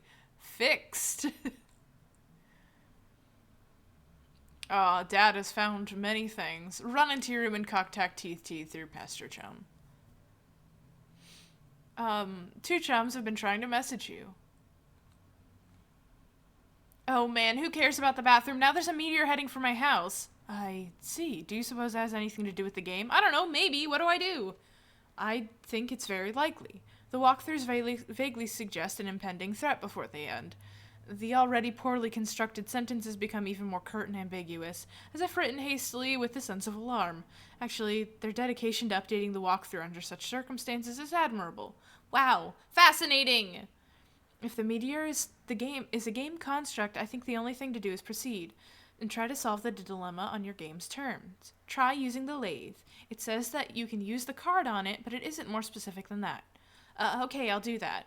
Really, it's a labor to read this drivel. If I read any more, my brain will need to be spoon-fed from a jar. It blows spit bubbles in a high chair. I think I will write my own walkthrough. That is, after we make sure you don't die. I heard you got the box. Hope you appreciate my heroic fatherly perseverance in getting it to you. In my rough and tumble, dirty, wife-beaterly sort of way. Also, I hope you appreciate my no-talent douches had their mitts on that bunny before you. It's like a grubby baton in some huge douchebag marathon. Hey, where are you?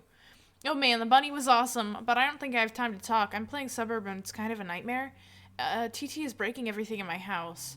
Dude, I told you to steer clear of that game. And for that matter, you should probably wash your hands of flighty broads, their snarky horseshit altogether. And now there's a meteor coming? I'm not even joking about that. It's like a big asteroid or comet or something in the sky. It's heading right for my house. Oh, man, how big is it? I don't know, big I guess. I gotta go. We'll talk later if I'm still alive and the Earth isn't blown up. Trying to work on emotes and every now and again you'll say something and you're just like, what? That's, yeah. You're 100% convinced, no doubt whatsoever, that suggested the command for John to high-five the sprite. Whoever suggested the command for John to high-five the sprite wanted to get him prototyped. That's very funny. I don't think... well, considering how the suggestion used to work in MS Paint Adventures, I mean, you wouldn't know what the prototype did, so you wouldn't have known that he would gotten prototyped. I don't know. We don't know how this works yet. This is the first time we've been through it. I forget that people, I think, were still suggesting the things to do at this point. I don't remember when that ends. But it was common practice for a lot of his comics. Okay. Where was I? Like the size of Texas or just Rhode Island? They're always throwing around these geographical comparisons to give us a sense of scale, and it really means anything to us. But like, it doesn't matter. It's always like, wow, that's pretty fucking big. Like, Mr. President, there's a meteor coming, sir. Oh yeah, how big is it? It's the size of Texas, sir. Oh shit. Or how big is it? It's the size of New York City, sir. Oh shit. Sir, I'm afraid the comet is the size of your mom's dick. Oh snap. Sir, are you familiar with Jupiter? You mean like the planet? Yeah. Well, it's that big, sir. That sounds pretty big. I have a question. Is it Jupiter? Yes, sir. The Earth is literally under siege by planet fucking Jupiter. Oh shit. Anyways, later. Dave is actually the best. Undeniably. Use pre-punched card on totem lathe. You slip the pre-punched card onto the totem lathe. However, above the tool arm displays a configuration of chisels. Now you need something to lathe. Take the cruxite to totem lathe. Great, we're doing great. What? Why do you... The cruxite's on your balcony. Why are you getting... You navigate the hallway, leery of your dad, who's presently puzzling. Oh, okay. I thought your room was attached, and that's on, okay. Awesome. Yes, correct. The perfect crime.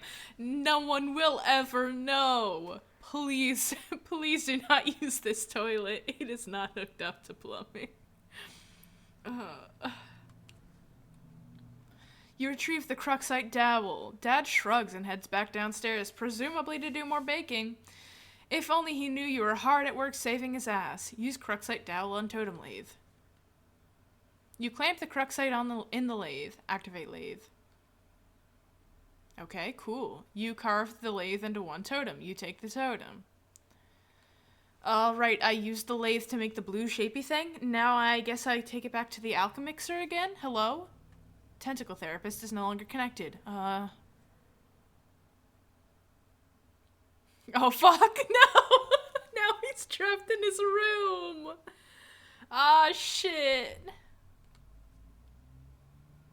No, he's homestuck. He's homestuck again. That's like, this can wait later, more cake required. For real.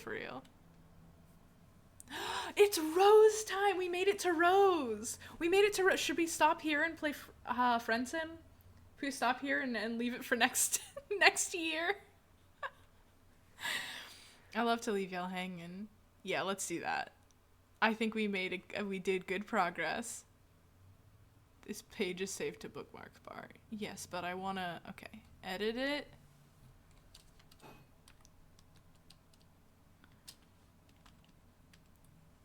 (2014, 2024). Okay. Done. Now I have a new bookmark. And I'll have to remove the old bookmark. Bookmark manager. No, delete. There we go. Now I have our new bookmark. Yay! Next year we get to find out what Rose's deal is. Wave goodbye to Rose. Goodbye, Rose! I'm gonna turn off my display capture. Move myself back into the center. We're gonna switch to game cam in a second. Let me actually pull up the video game. Rose staring into the screen every once in a while is terrifying. Looks directly at the reader. Okay, we're going in. Let me just connect this properly. Ignore this. Put that away. Want this one. Okay.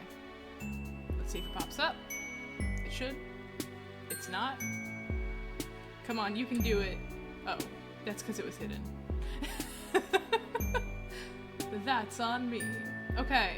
Hive Swap Friend Sim, welcome to a video game. Remember how much we liked Hive Swap on stream? Well, good news. This is like a silly dating sim, not dating sim, friend sim, where you get to pick any of the beautiful trolls that we met last game and hang out with them.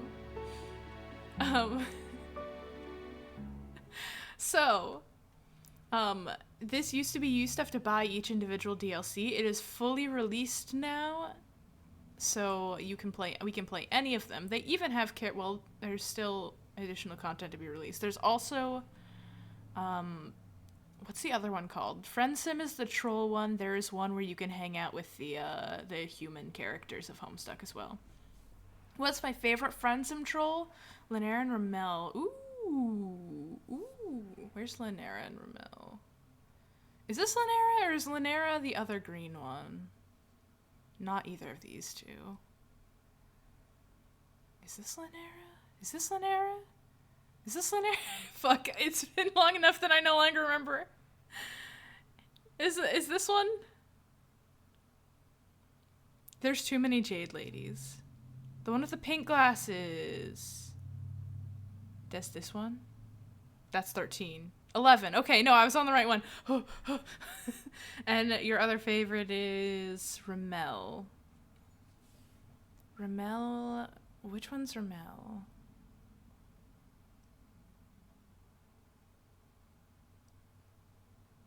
I don't remember which one Ramel is. My fave's probably gotta be L-Word. L-Word and, you know, Marvis. The Frenchish Blue. The Frenchish Blue? Okay, wait, I'm vaguely... Is that her? Is that her? Cobalt Blood in Volume 7. Pass from disliking a girl a lot to deeply connecting with her. Then friend swap to... Friend swap? Friendsim 2 happened. Yeah. Okay, cool. Got her. A lot of these characters we meet so briefly that I never know. Some of them we talked to for quite a while. I've played Volume 1 because that was the original DLC I bought. There's a couple of characters that aren't even in the game, technically. This guy is from that farm with the bees, and there's nobody there. This is him. And then there's also a character from the cave we went into. I think it's... Maybe it's this dude? I don't recognize this dude. Maybe it's that dude. Maybe it's, Oh, no, wait, I didn't want to activate it. Oh, shit. Wait, I'm not... Wait, go... No. Yes. Start over. Everybody's cool and special in their own ways. I agree. Come back to me. Thank you. Okay. Who do we wanna do? We can play through one of these today. There are just so many characters. We spent a lot of time with the Jade Bloods, so I know all of them pretty well. We could do one of them. You haven't played Hive Swap, just Friendsim. You think Zabidi, the Gold Blood you mentioned, and Sharoon are the ones that don't appear. Is this Sharoon? Yeah, and Zabidi. These were all announced on Tumblr during the Troll Call era. Linnea, yeah, I mean, Linnea is great. We could do Linnea run.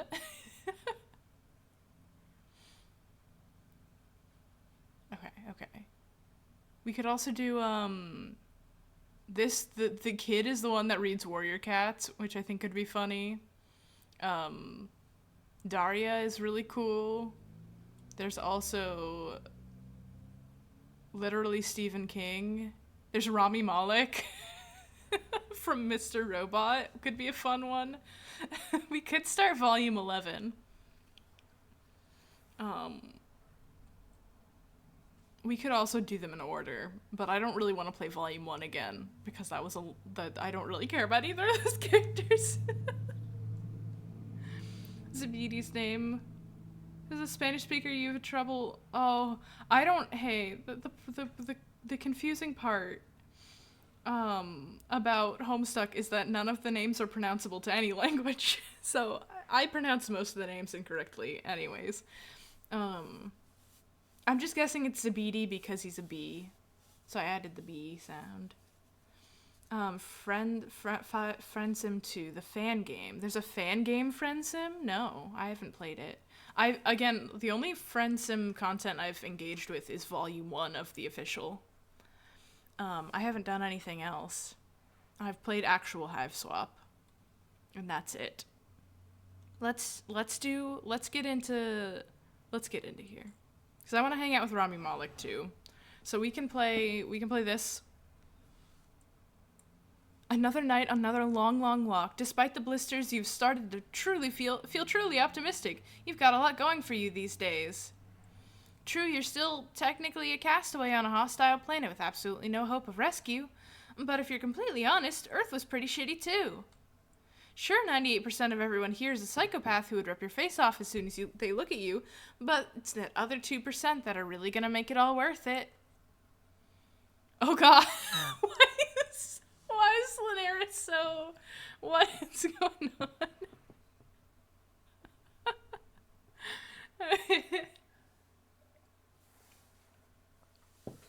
No, I haven't. I've only played volume 1 of Friend Sim. I've not played all of this.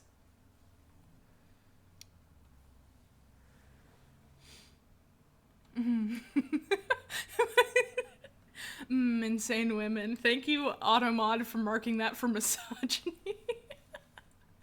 Okay, wait, let me fix chat. I forgot to fix chat. Let me make sure y'all are visible again. And not behind my ass.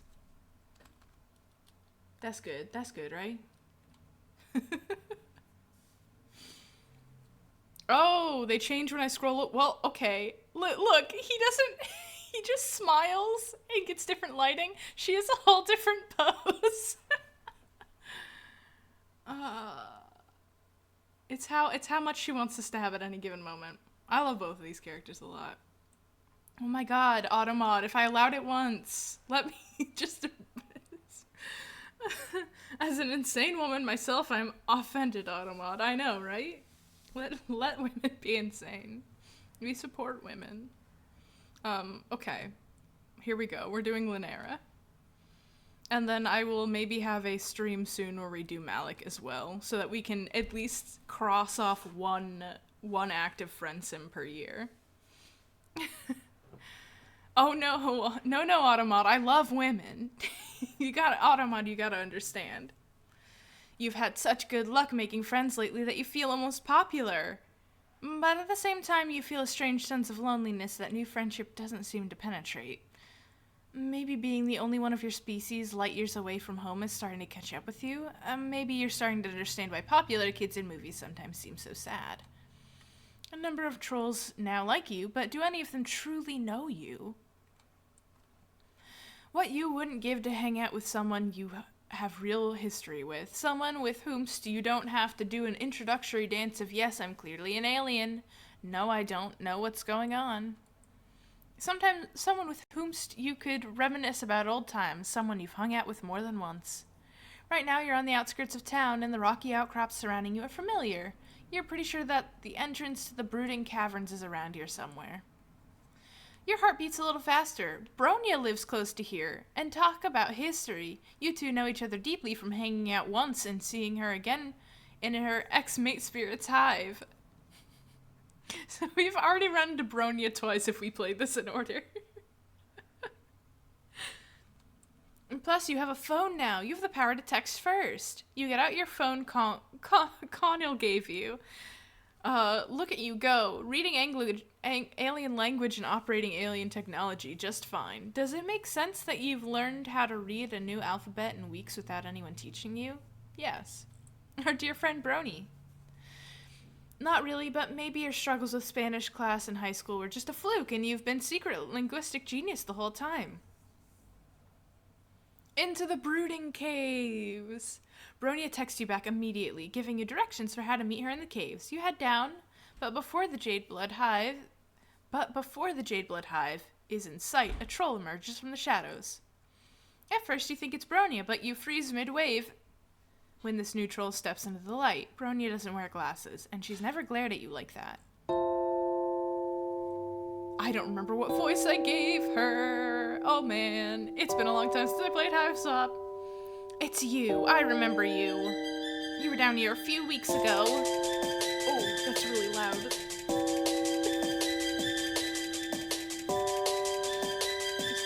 Just gonna turn that down a little. bothering Bronia and distracting her while we almost had a Lucius stampede. This is the one... Is Lanera the one who's accusing Daria of stealing the artifacts in the stuff?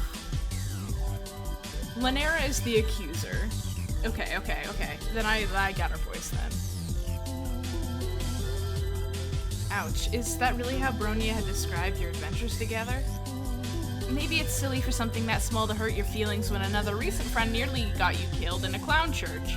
But you'd like to think you and Bronia formed a real connection, and that never made you feel like you're bothering her. Oh, I forget that your writing is like homestuck writing, but you're saying things out loud. You think you haven't played Hive Swap? You know the trial thingy. She's the one that can either end up as guilty or not, depending on how you played prior. Oh.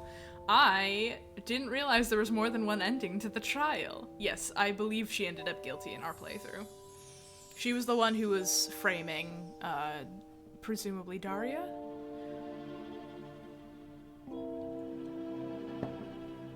A real connection? Is that why you think you can just come down here and text her? Holy shit, is Lanera reading Bronia's messages? Does Bronia know she's been doing that? That's none of your business. Bronia and I are best friends. I'm just looking out for her. Bronia is the leader, I believe, with the green streak in her hair. I'm putting it together. It's been a year since Hive Swap Act 2, so... She has a lot of Jade Blood responsibilities, and doesn't need anyone shifty coming in to disrupt her. You have to wonder if Bronia would agree with the statement made on her behalf, and you sure would like to see her in person and confirm for yourself. Oh, you'd like that, wouldn't you? Why don't you tell me, what's the nature of your relationship? Why should I allow you to hang out with her? As your text message so boldly suggested. Bluffing has saved your ass in some bleak situations before, but you could also go on the offensive here. You're concerned about Bronia's privacy now, and as a friend, maybe you shouldn't just look the other way. Make wild claims about your friendship with Bronia to save yourself. What right does Lanera have to creep on Bronia's phone? Okay. Guess what's gonna get us killed? Probably this one. I'm just gonna do a quick save here. Okay. You puff up with all the self-righteousness you can muster. The nature of your relationship with Bronia is between you and Bronia, and you're not doing anything suspicious by wanting to see your friend.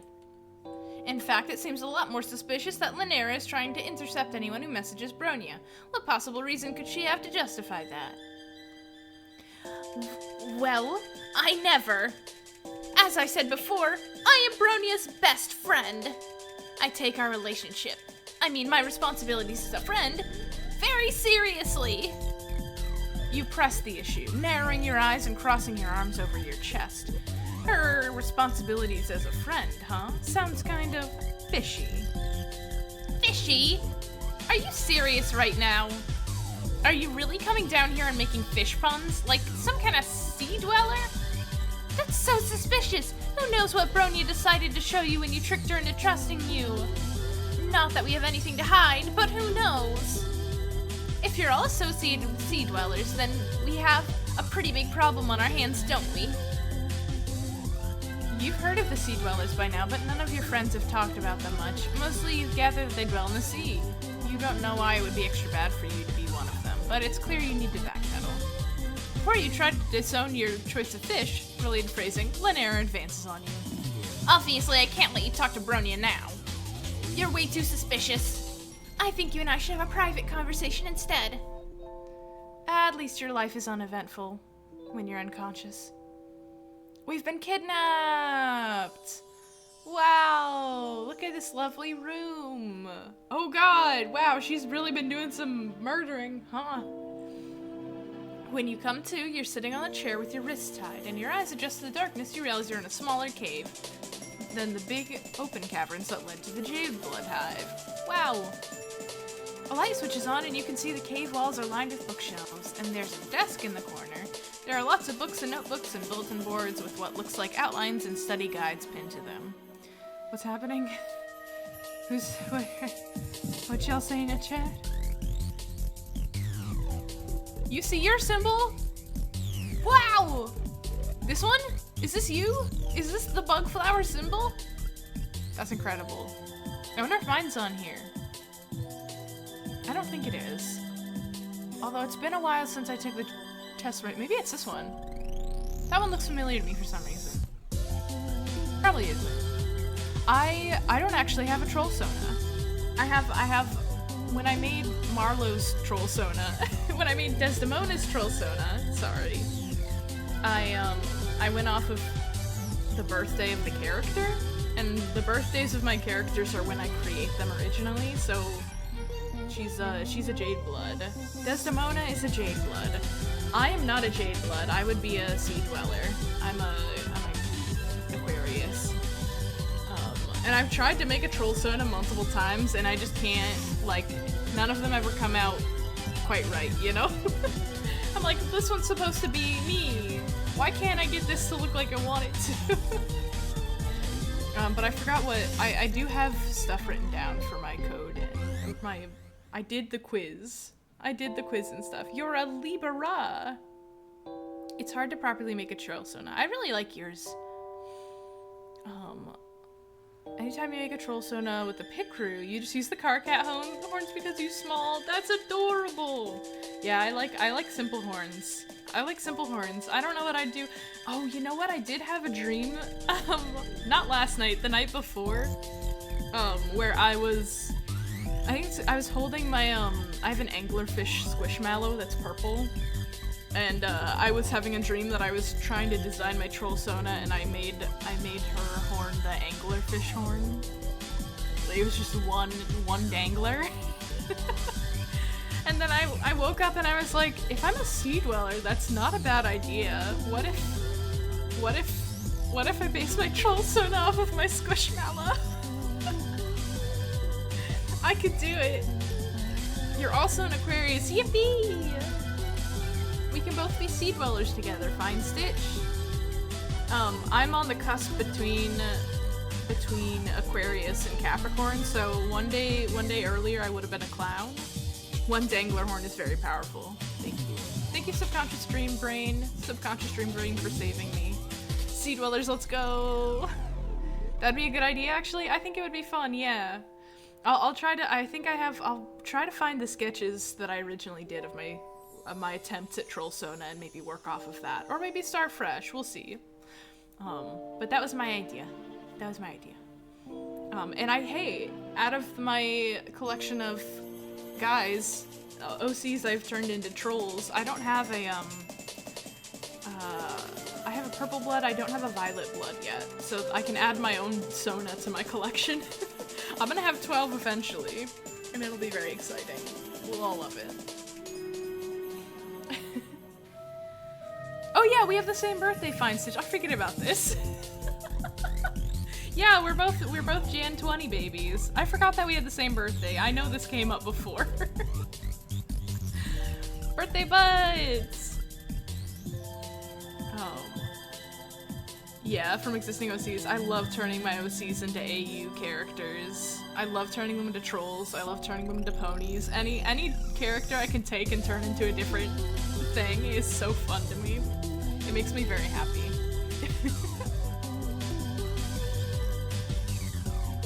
Alright, I'm out of coffee. Let's do this.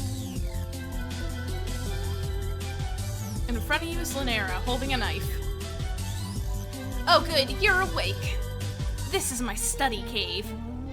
In the Jade Blood hive, it's harder to concentrate because people break the rules and I get irritated, so I come here to do homework.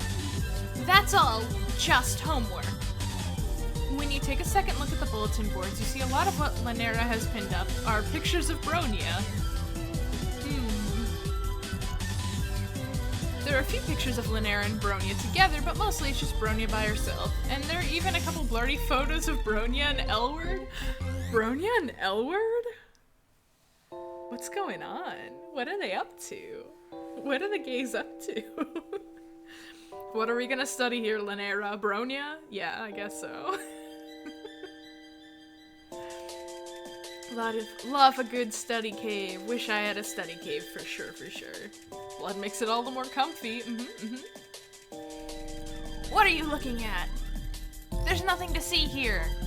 She brandishes the knife in your face. Okay, yeah, sure. Now she and her gigantic knife have your full attention. You're not looking at a creepy Abronia shrine anymore.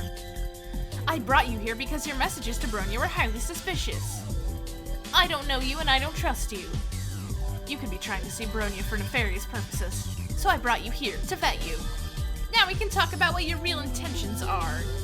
So you're definitely going to die here in this cave, held captive by an unhinged Shadeblood who is convinced of your guilt from the moment you dared to text her best friend. This kinda sucks. Remember the X-Mate Spirit Reader mentioned before? L-Word and Bronia were a thing? Yes! Okay. So if I played the L-Word path, we would have seen Bronia the second time. Gotcha. We'll play the L-Word path sometime for sure.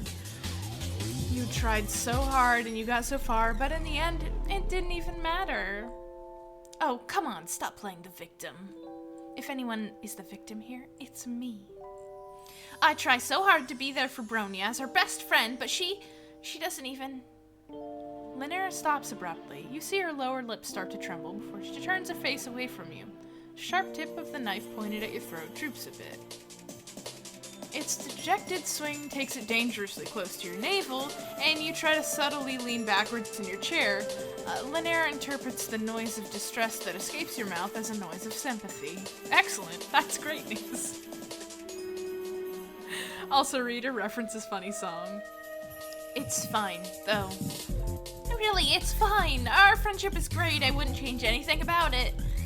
It's fine as long as she doesn't have any other friends.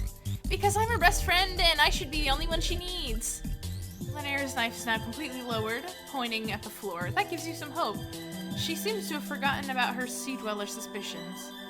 Maybe if you can keep her talking about Bronia, the whole stabbing notion can be taken off the table and she might even let you go. You gotta go to bed. Thanks for hanging out, Snags! Have a lovely, lovely evening.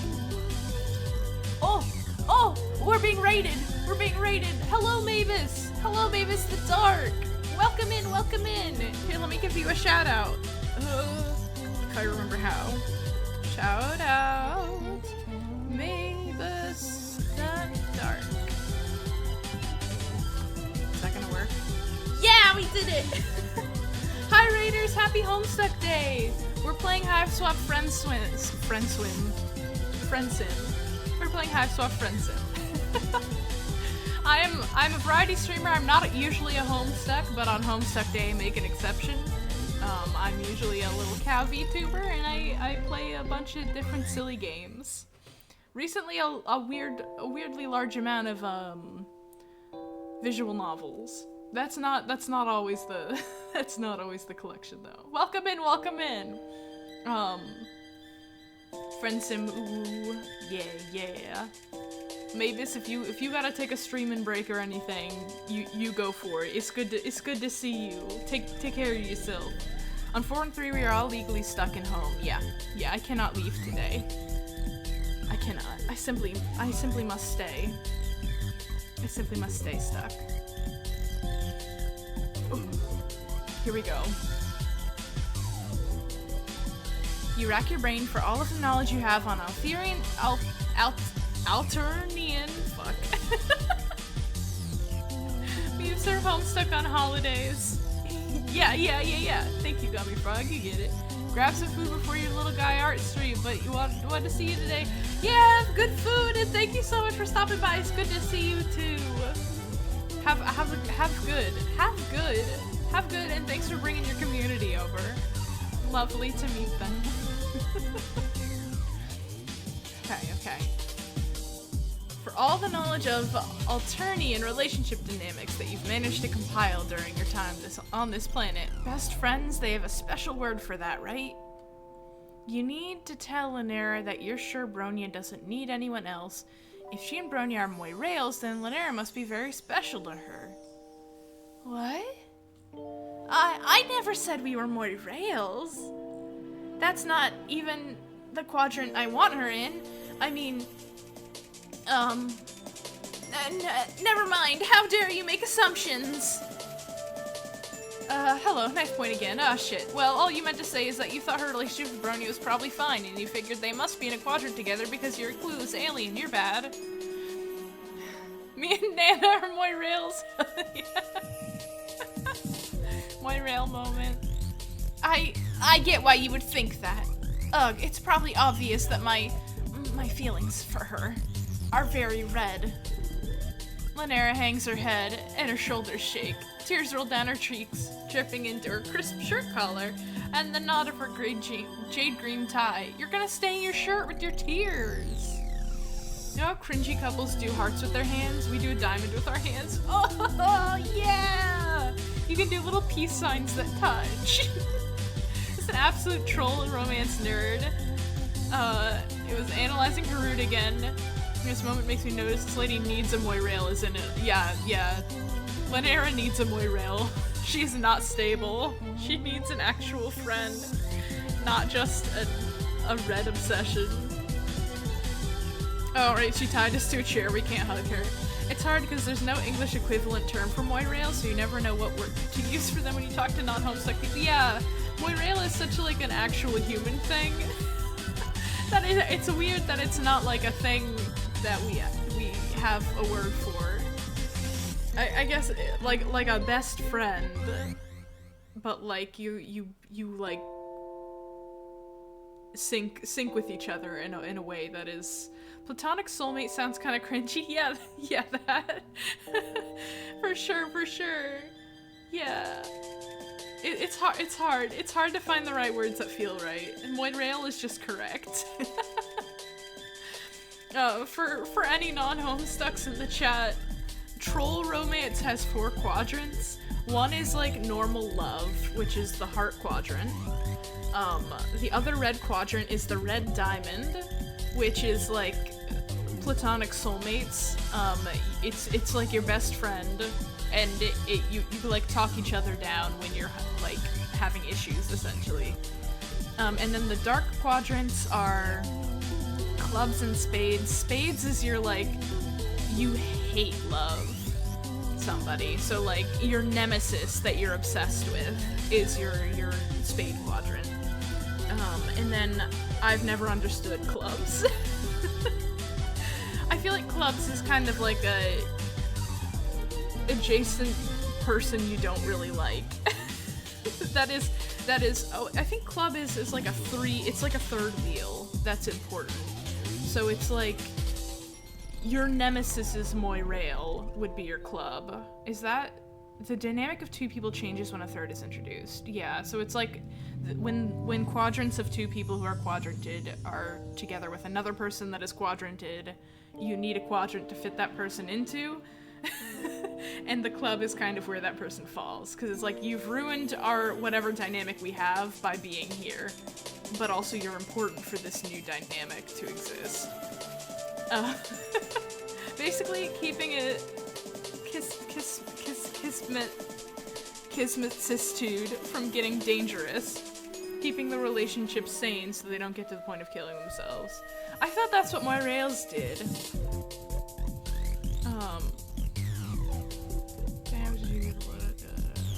Oh, so it's like a it's like the black relationship version of the red version of Moirail.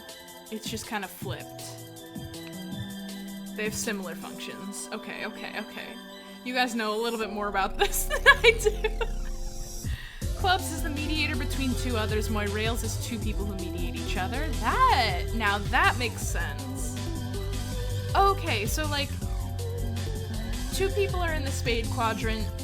They're too obsessed with each other and they were going to do a murder. Your club, your third wheel is there to make sure that the 2 spades don't kill each other, essentially. That's an example. That's one example. Moira allegiance and auspices share a lot of things in common. Okay.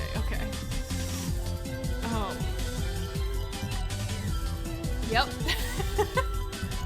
You and Nana have a friend who we count as an auspice. Auspicious. I'm good at reading words, I'm sorry.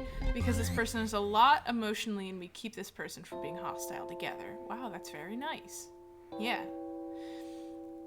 Also in awake quadrants like this are a way for the Empire to make sure trolls only care about a handful of people so they can be kind of more fragmented. Whoa. Whoa. That's a totally different subject. Well, they already have the blood casts for that. They don't need, I mean, yeah, I guess they can have all of the above things be part of their culture's way of imprisoning their people. Troll culture is fucked up and weird. Some of y'all are here for my hack swap playthrough. You know. You know. I know I don't have a chance. She doesn't think of me that way. I'm her loyal friend and her second in command. And that's all I'll ever be to her, no matter what. I try to do a really good job being her best friend. Because what else can I do? If I'm her best friend, at least I'm still in her life. At least I mean something to her.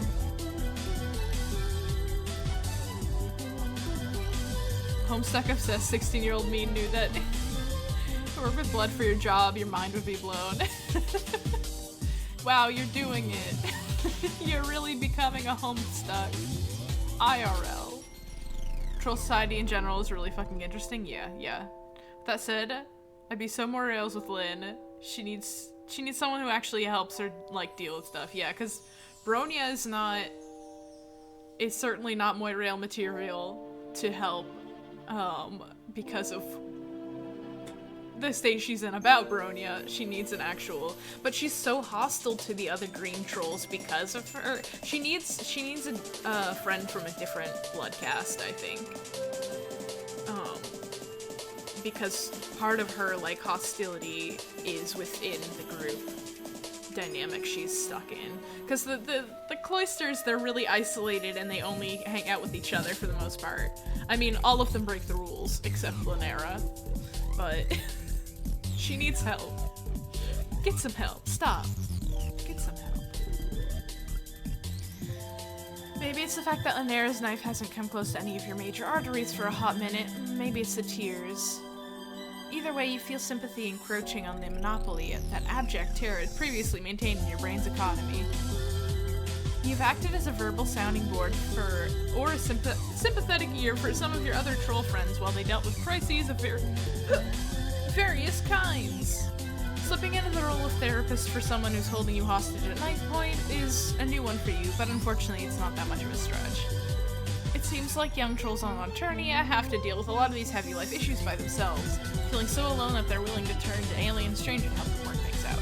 Right, so essentially all trolls at this age there aren't adults on their world, they are the adults, but they are all still basically children.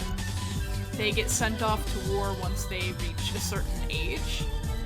So this entire planet is filled with children with no guidelines and just a bunch of, like, indoctrinating bullshit that forces them to live their lives a certain way. Teen adults, yeah, basically.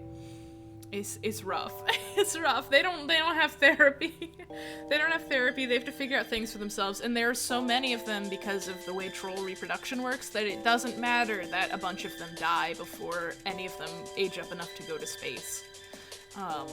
So, like, individual life has less meaning, especially for the lower castes, which reproduce, much more. Which is why the fucking teen empress just will bomb the ghettos, essentially, constantly. For fun. For funsies! Eternia counts as adult trolls, equivalent to, like, 20 or 21 human years. Yeah, I think that's about right. Pretty much they're all teens. They're trying their very best. They're not doing a great job.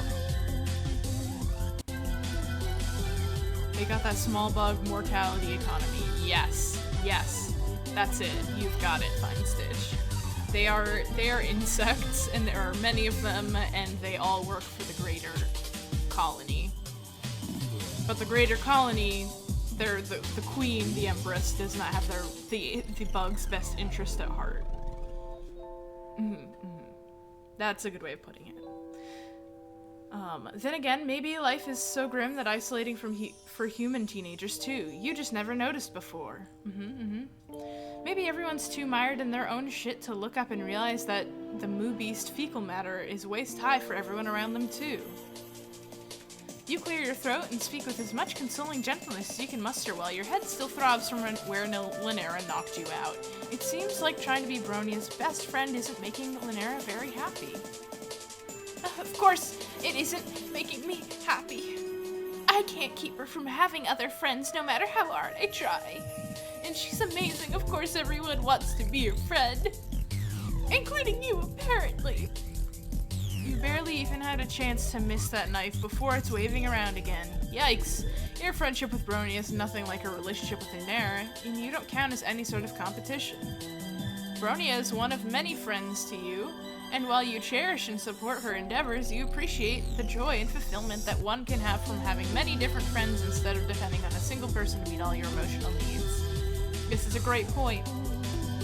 Sounds fake! Why would I ever want any friends besides Bronia?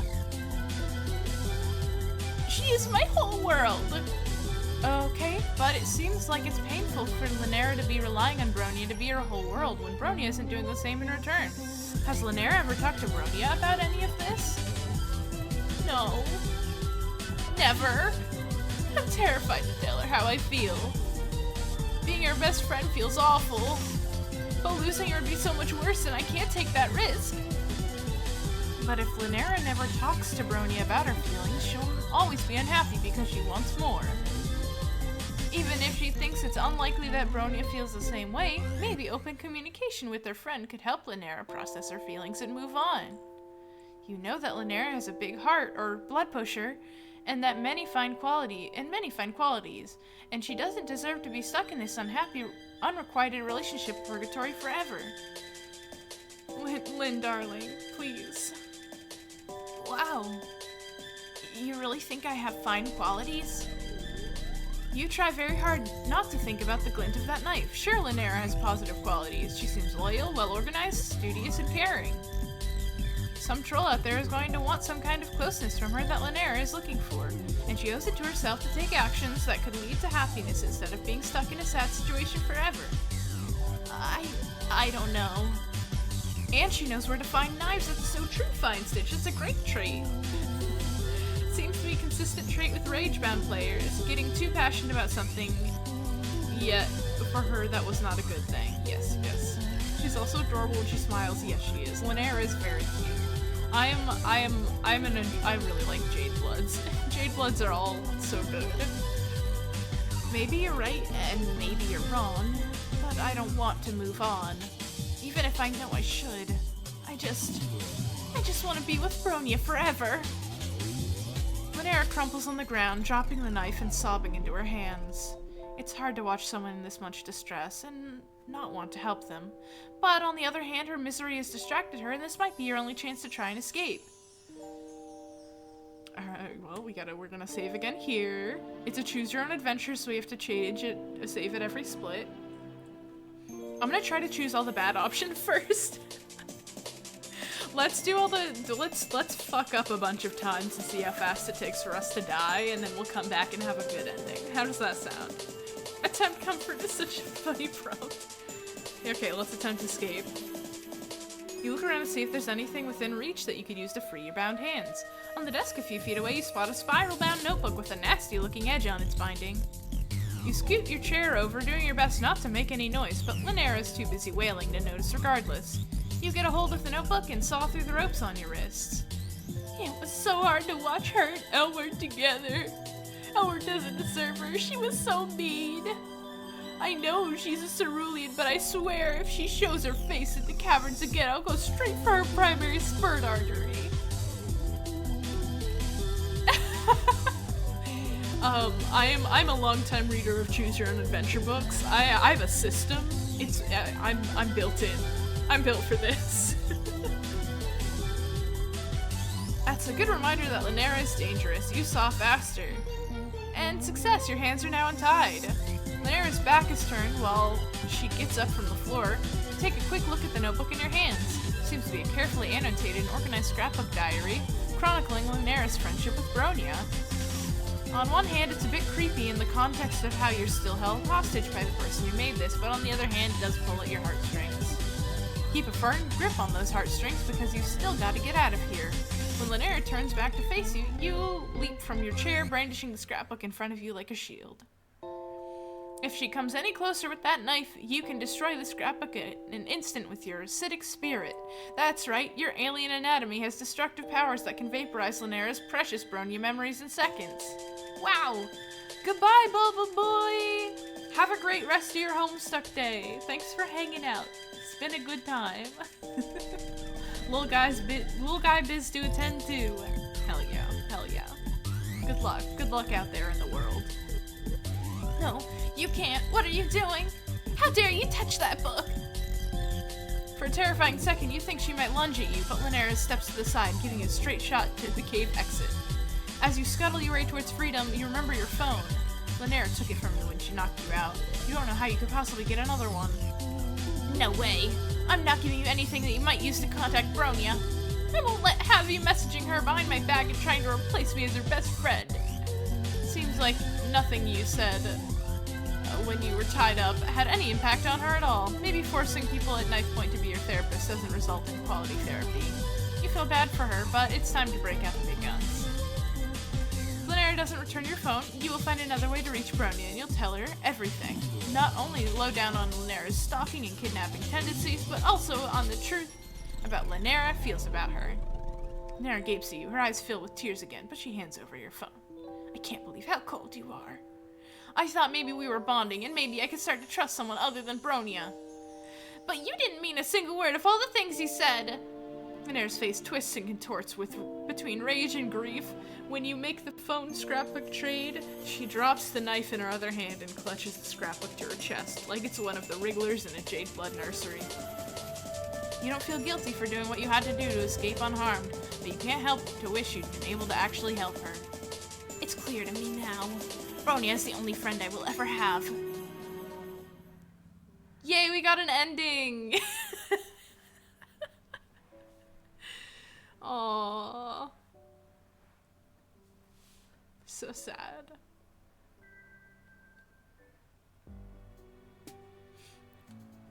Not to worry, everybody. We can go back. Attempt comfort. You remember what you did for Polypa. Polypa. That sure was an ending. When she was upset, sitting in a chair with both hands tied behind you doesn't make for ideal shoosh-papping conditions. Maybe you can approximate the gesture. We gotta get to Polypa's so we can shoosh-pap. That sounds so good. I'd love to attempt a real shoosh-pap situation. Linares is huddled crying on the floor, and you think you can maybe get close enough to lean your knee against her back or something? Hopefully that would be interpreted in the same way as a classic palm-to-cheek move. You inch your chair closer to her, but you lose your balance and wobble and topple forward. Linares' discarded knife is right there, sharp edge ready to plunge right into your incoming soft body. But Linares moves quickly and grabs your chair and saves your life. Oh shit, that was a close one! You really could have died! She stares at the knife with huge round eyes, clearly shaken up by your near-death experience just now. Considering how often you nearly die these days, you feel more blasé about it, but you're glad it's having an impact on her if it makes her rethink the whole kidnap and stab thing. I'm so sorry. I don't want you to actually die. I saw what you were doing with that chair when you fell. You were trying for the traditional seated frond hinge shoosh-pap because I was upset. I'm glad it was interpreted correctly. Aww. It was very kind of you to try to console me. I never really thought you were a sea dweller, you know. Maybe what I'm doing is wrong. Linares sets her jaw with conviction, and with one slash, she cuts you free of your bonds. You get to your feet, stumbling a bit because your leg fell asleep. You can't believe you're getting out of this situation without any blood loss. You feel positively elated about this turn of events, but Linares still looks sad. You're free to go. You must think the worst of me after all this. Well, you're not going to lie, this wasn't the best start to a friendship you've ever had, but horrifyingly enough, it also wasn't the worst. You feel for Lanera, and you want to show her how a real friend-making aficionado gets out there and meets people. You think making new friends could help her feel less clingy about Bronya. Oh, you would really do that for me? I'm not sure about new friends, but you do seem to know what you're talking about. You don't know where to go with Lanera to teach her to make new friends. She's probably a bit too uptight to enjoy the music clubs you've been to, and you don't think that trolls studying in the book hive would take kindly to a lot of lab-friendly conversation. Are we going to a cafe? Yay! You decide to go to the cafe Elward introduced you to. Thankfully, they're not having excessive bodily force poetry night, since you're not sure that would be Lanera's scene. There are a number of ceruleans here, but you also spot a few indigos and teals in a cluster of defiant-looking olive bloods with some yellows all sitting together. The crowd overall is less pierced and undercutted than it was when you were here with Elward. The vibe is laid back, with all the trolls just sitting around and quietly chatting. Cafe day! Knife meter has dropped to 0. This is incredible. You order the drinks, already taking for granted your newly acquired skill in reading troll language. Lanera is fidgeting when you sit down with her. This may come as a shock to you, but I don't really get out of the caverns very much. I don't have time, there's so much to learn about jade blood life and troll reproduction. And Bronya needs to help maintain order. My help to maintain order. I think canonically, in Hive Swap, it says that they are not allowed to leave the cloister at all, so this is probably an illegal adventure, and she never would have agreed to this because she's a stickler for rules. But I might be misremembering. You mentioned that you came here with Elward. Interesting that happens in her bad ending. You're going to find out weird simultaneous existence of some bad and good endings. Yeah, that's interesting. I was wondering how that was going to work out, whether there was like a true ending that carries on, or if you remember all of the endings that you don't die in, that kind of thing. It's not often that I have to, interact with trolls of other blood colors.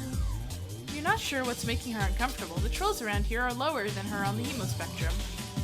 Or those trolls around here, the trolls around here that are lower than her on the hemo spectrum, or those that are higher. You've worked out by now that Jades are right in the middle, so maybe Lanera identifies with neither of the haves nor the have-nots. From what you remember, neutrality's a big concept with the Jades. You assume Lanera. You assure Lanera that it's natural to be a little nervous. Most people feel like they're stepping out of their comfort zone when they make a new friend. If there's one thing that you've learned as Alternia's resident friend-making expert, it's that terror and embarrassment are on par for the course, but it's worth it in the end. I'm not nervous or embarrassed. It's just, I don't know. Everyone seems disorganized and suspicious and untrustworthy and unknown. You have to bite your lip to keep from laughing. It's not even funny, it's just that Lanera is hissing all her words and leaning in towards you and glaring at the rest of the room. And the overall effect is weirdly endearing. Like someone put a 1950s school uniform on a feral cat. Before you try again to reassure her, a new troll ambles up to your table. She looks friendly. That's a friendly amble. She's wearing glasses and carrying a book bag and has a teal symbol on her chest. She might be a nerd like Lanera. This could be a good new friend match. Okay, who is it? New friend! Their name is New Friend. Hi guys. I think I've seen you around before. Do you study at the book hive? You open your mouth to invite this new friend to sit down, but before you can respond, Lanera interjects. That's not any of your business, is it? Why do you even want to know? Obviously anyone who goes to the book hive to study goes there for peace and quiet. So why would you think you can bother us because you recognize us from there? Oh, okay, jeez. My bad, never mind. See you around, never. And just like that, a golden opportunity for a friendship has gone off in a puff of smoke. What was Lanera thinking being so rude? Doesn't she want to learn how to make friends? Knife meter going up again. I changed my mind, okay? There's no way I can be friends with any of these people here. I don't know any of them, not like I know you. You're surprised to hear that Lanera feels so positive about you when she was ready to stab you an hour ago. She takes your hand in both of her hands, squeezing your fingers tight. I know we didn't get off to a great start, and that's my fault, but I can make it up to you. We're friends now, and we'll be friends forever. And I will cull anyone who ever thinks about trying to fuck with you. This is not quite the lesson you would hope to teach her about making friends, but maybe with her fierce loyalty and possessive streak spread out a little between you and Bronia, Linnea can be a little more low-key about being a friend to you both. The determined look in your eyes and the ominous glint in her glasses doesn't scream low-key, but that doesn't change. That change doesn't always happen overnight, and you believe in second chances. You believe that Linnea will be capable of a healthy relationship one day. Yeah, we achieved friendship. All right, gamers. All right, gamers. I think it is time for me to end the stream. We have, not to worry though, we have another entire route to go with her before we're done with her path, so we will be having more Homestuck streams soon. Maybe I'll do some bonus streams on weekdays if I have a little extra time, and we can finish up the chapter that we've started. And then we will probably wait till next Homestuck day to start a new chapter. Yay! Yippee! We got 2 endings. That was so nice. I wonder if we could, befriendments. You got kidnapped but shook it off. Wow, this is incredible. Oh, that's why I recognize that one. It's Bronia's symbol. Silly of me. Befriend everyone. That's gonna be a lot of work. That's gonna be a lot of work. Are there any... Take me to Clown Church. Are there not any... You can't date... You can't friend sim the Empress or any of the Sea Dwellers. That's bizarre to me. That is bizarre to me. You can only get up to Clown. You can only get up to Clown. Maybe when the next chapter of Hive Swap comes out, because Hive Swap only goes up to Clown too. I wonder if there's... Oh, you know what? We should check to see if there are any Homestuck announcements on this day. I'm just gonna do a Google.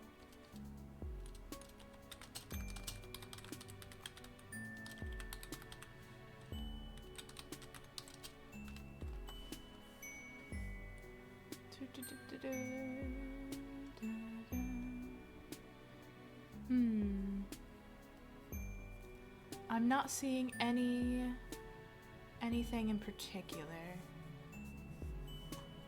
Let's see. I'm gonna check the Hive Swap website.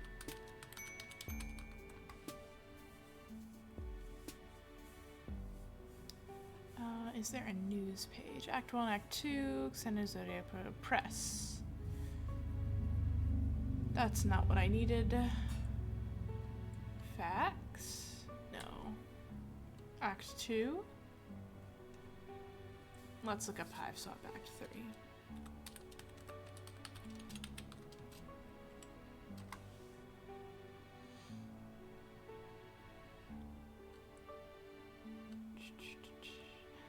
Says something 8 months ago, screenshots of development were shown at SACON. SACON these nuts? Got him. Over a year after the release of Act 2, they showed concept art and assets for several locations and characters. Both new and returning, including Credea Jivik. Who's that one? Oh, okay, yes, we're maybe getting some fish. It looks like they're gonna introduce some fish. There's an axolotl character named Fiamet, and there's another fish lady named Credea. I think Credea is the one who's hosting the party that we were trying to get to. I could be wrong though. Living on Alternia.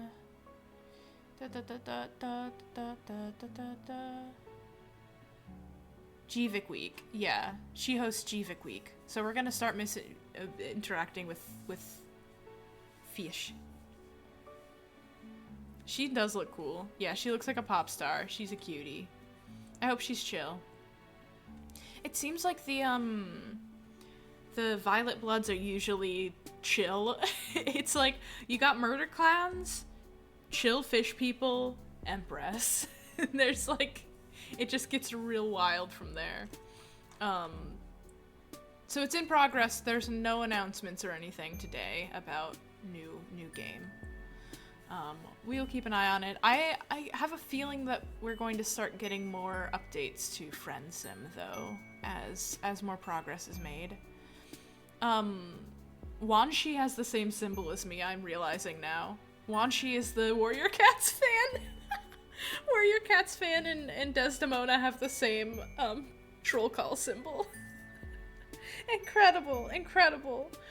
We'll have to do Wanshi's sometime and talk about Per Beast soldiers. Okay, I'm gonna find someone who's also doing Homestuck stuff to raid. Sadly, we get no more Friend Sim updates. Oh.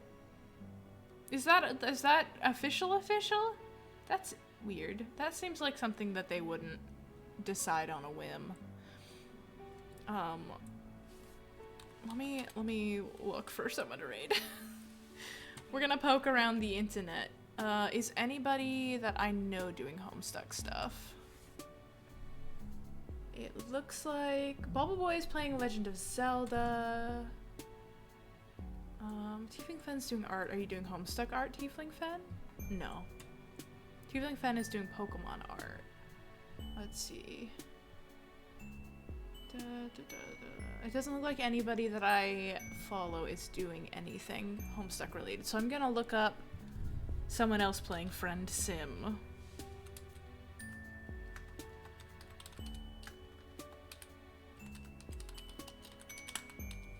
Ugh. I followed a couple of troll streamers recently, but nobody popped up when I was looking today. That was yesterday. It was 3 hours ago. Is no one live playing this right now? A bunch of people were playing it in the past couple of days. Oh, that person's little VTuber model's so cute. Okay, let's look up just Hive Swap. Someone's gotta be playing normal Hive Swap. Someone's playing Hive Swap Act 1. Let's see.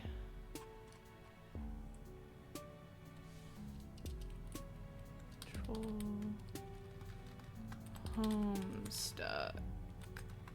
I spelled that real wrong. Homestuck. Here we go. Oh, here we go.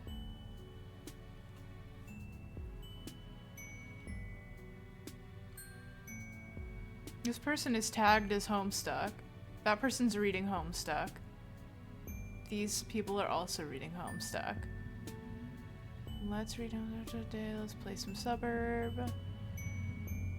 Oh god, who did you guys want to follow raid Hyena Snacks or Royal Turmo 1L? I'm gonna peek in and see what they're up to.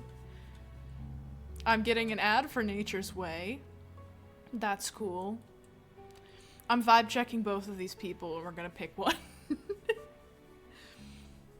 Yeah, it's hard to get all the way to Alternia. Oh god, what? I keep on reporting the ads for Farmer's Dog is not relevant and I keep getting them anyway. Not relevant. Submit. Stop giving me Farmer's Dog ads. I don't have a dog. Do not have a dog. Oh my god, I'm getting the same ad on the other channel too. Not relevant. I don't have a dog or cat or any pet. All uppercase, no punctuation. Thank you. Oh my god. I think the ads pause when I click away from them. Oh, I'm in hell. I'm in hell. If I get a dog, I'm not gonna buy them bougie food. They're gonna be able to lick my plate and get occasional yummy human food, and they're gonna have normal dog wet food. I can't afford to buy bougie food that is mailed to me. Ridiculous. I do have a friend with dogs who feeds her dogs raw chicken cutlets and eggs every day. Okay, it looks like Okay, one of them is okay. We're gonna vibe check. I'm gonna turn on their audio. We can all listen together. Okay, let's get back into it. I have my volume down so low. Champ, you can do anything if you want. You can do anything if you put your mind to it. Okay, Hyena Snacks points for not being able to read just like me. Okay, let's check the other stream. Oh, okay, they're about where we left off. That's exciting. Unless they're doing random pages, which is the thing. Let's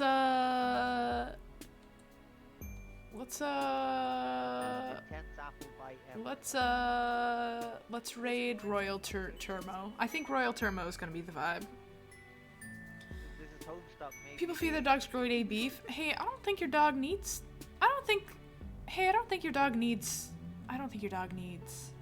that. I think your dog's gonna be fine. Hey, I think your dog's gonna be fucking fine. With how many people I know that just feed their dog human food off their plates, like, your dog's not gonna be bored with their whatever kibble, because you're constantly feeding them treats and stuff. You don't need to feed them really fancy shit. They're eating tasty things, I can assure you. I don't know. I'm not a dog person. I don't intend to ever have a dog. I clearly don't know how to take care of a dog, maybe. I think people have very, very strong opinions on how pet do. Someone doesn't have a dog, so I'd buy them pizza. I know a lot of people who would like go to McDonald's and get their dog a burger, you know? Or like you can get dog cups at a lot of ice cream places to give your dog ice cream. It like vanilla ice cream. This is stuff that does not have harmful dog thing in it. I don't know if dogs can digest cow milk, but they sure slurp it up. That's more of a big dog thing, though. You can't really get a little dog something like that. Okay, oh, I'm raiding. I know what I'm doing. And we're raiding.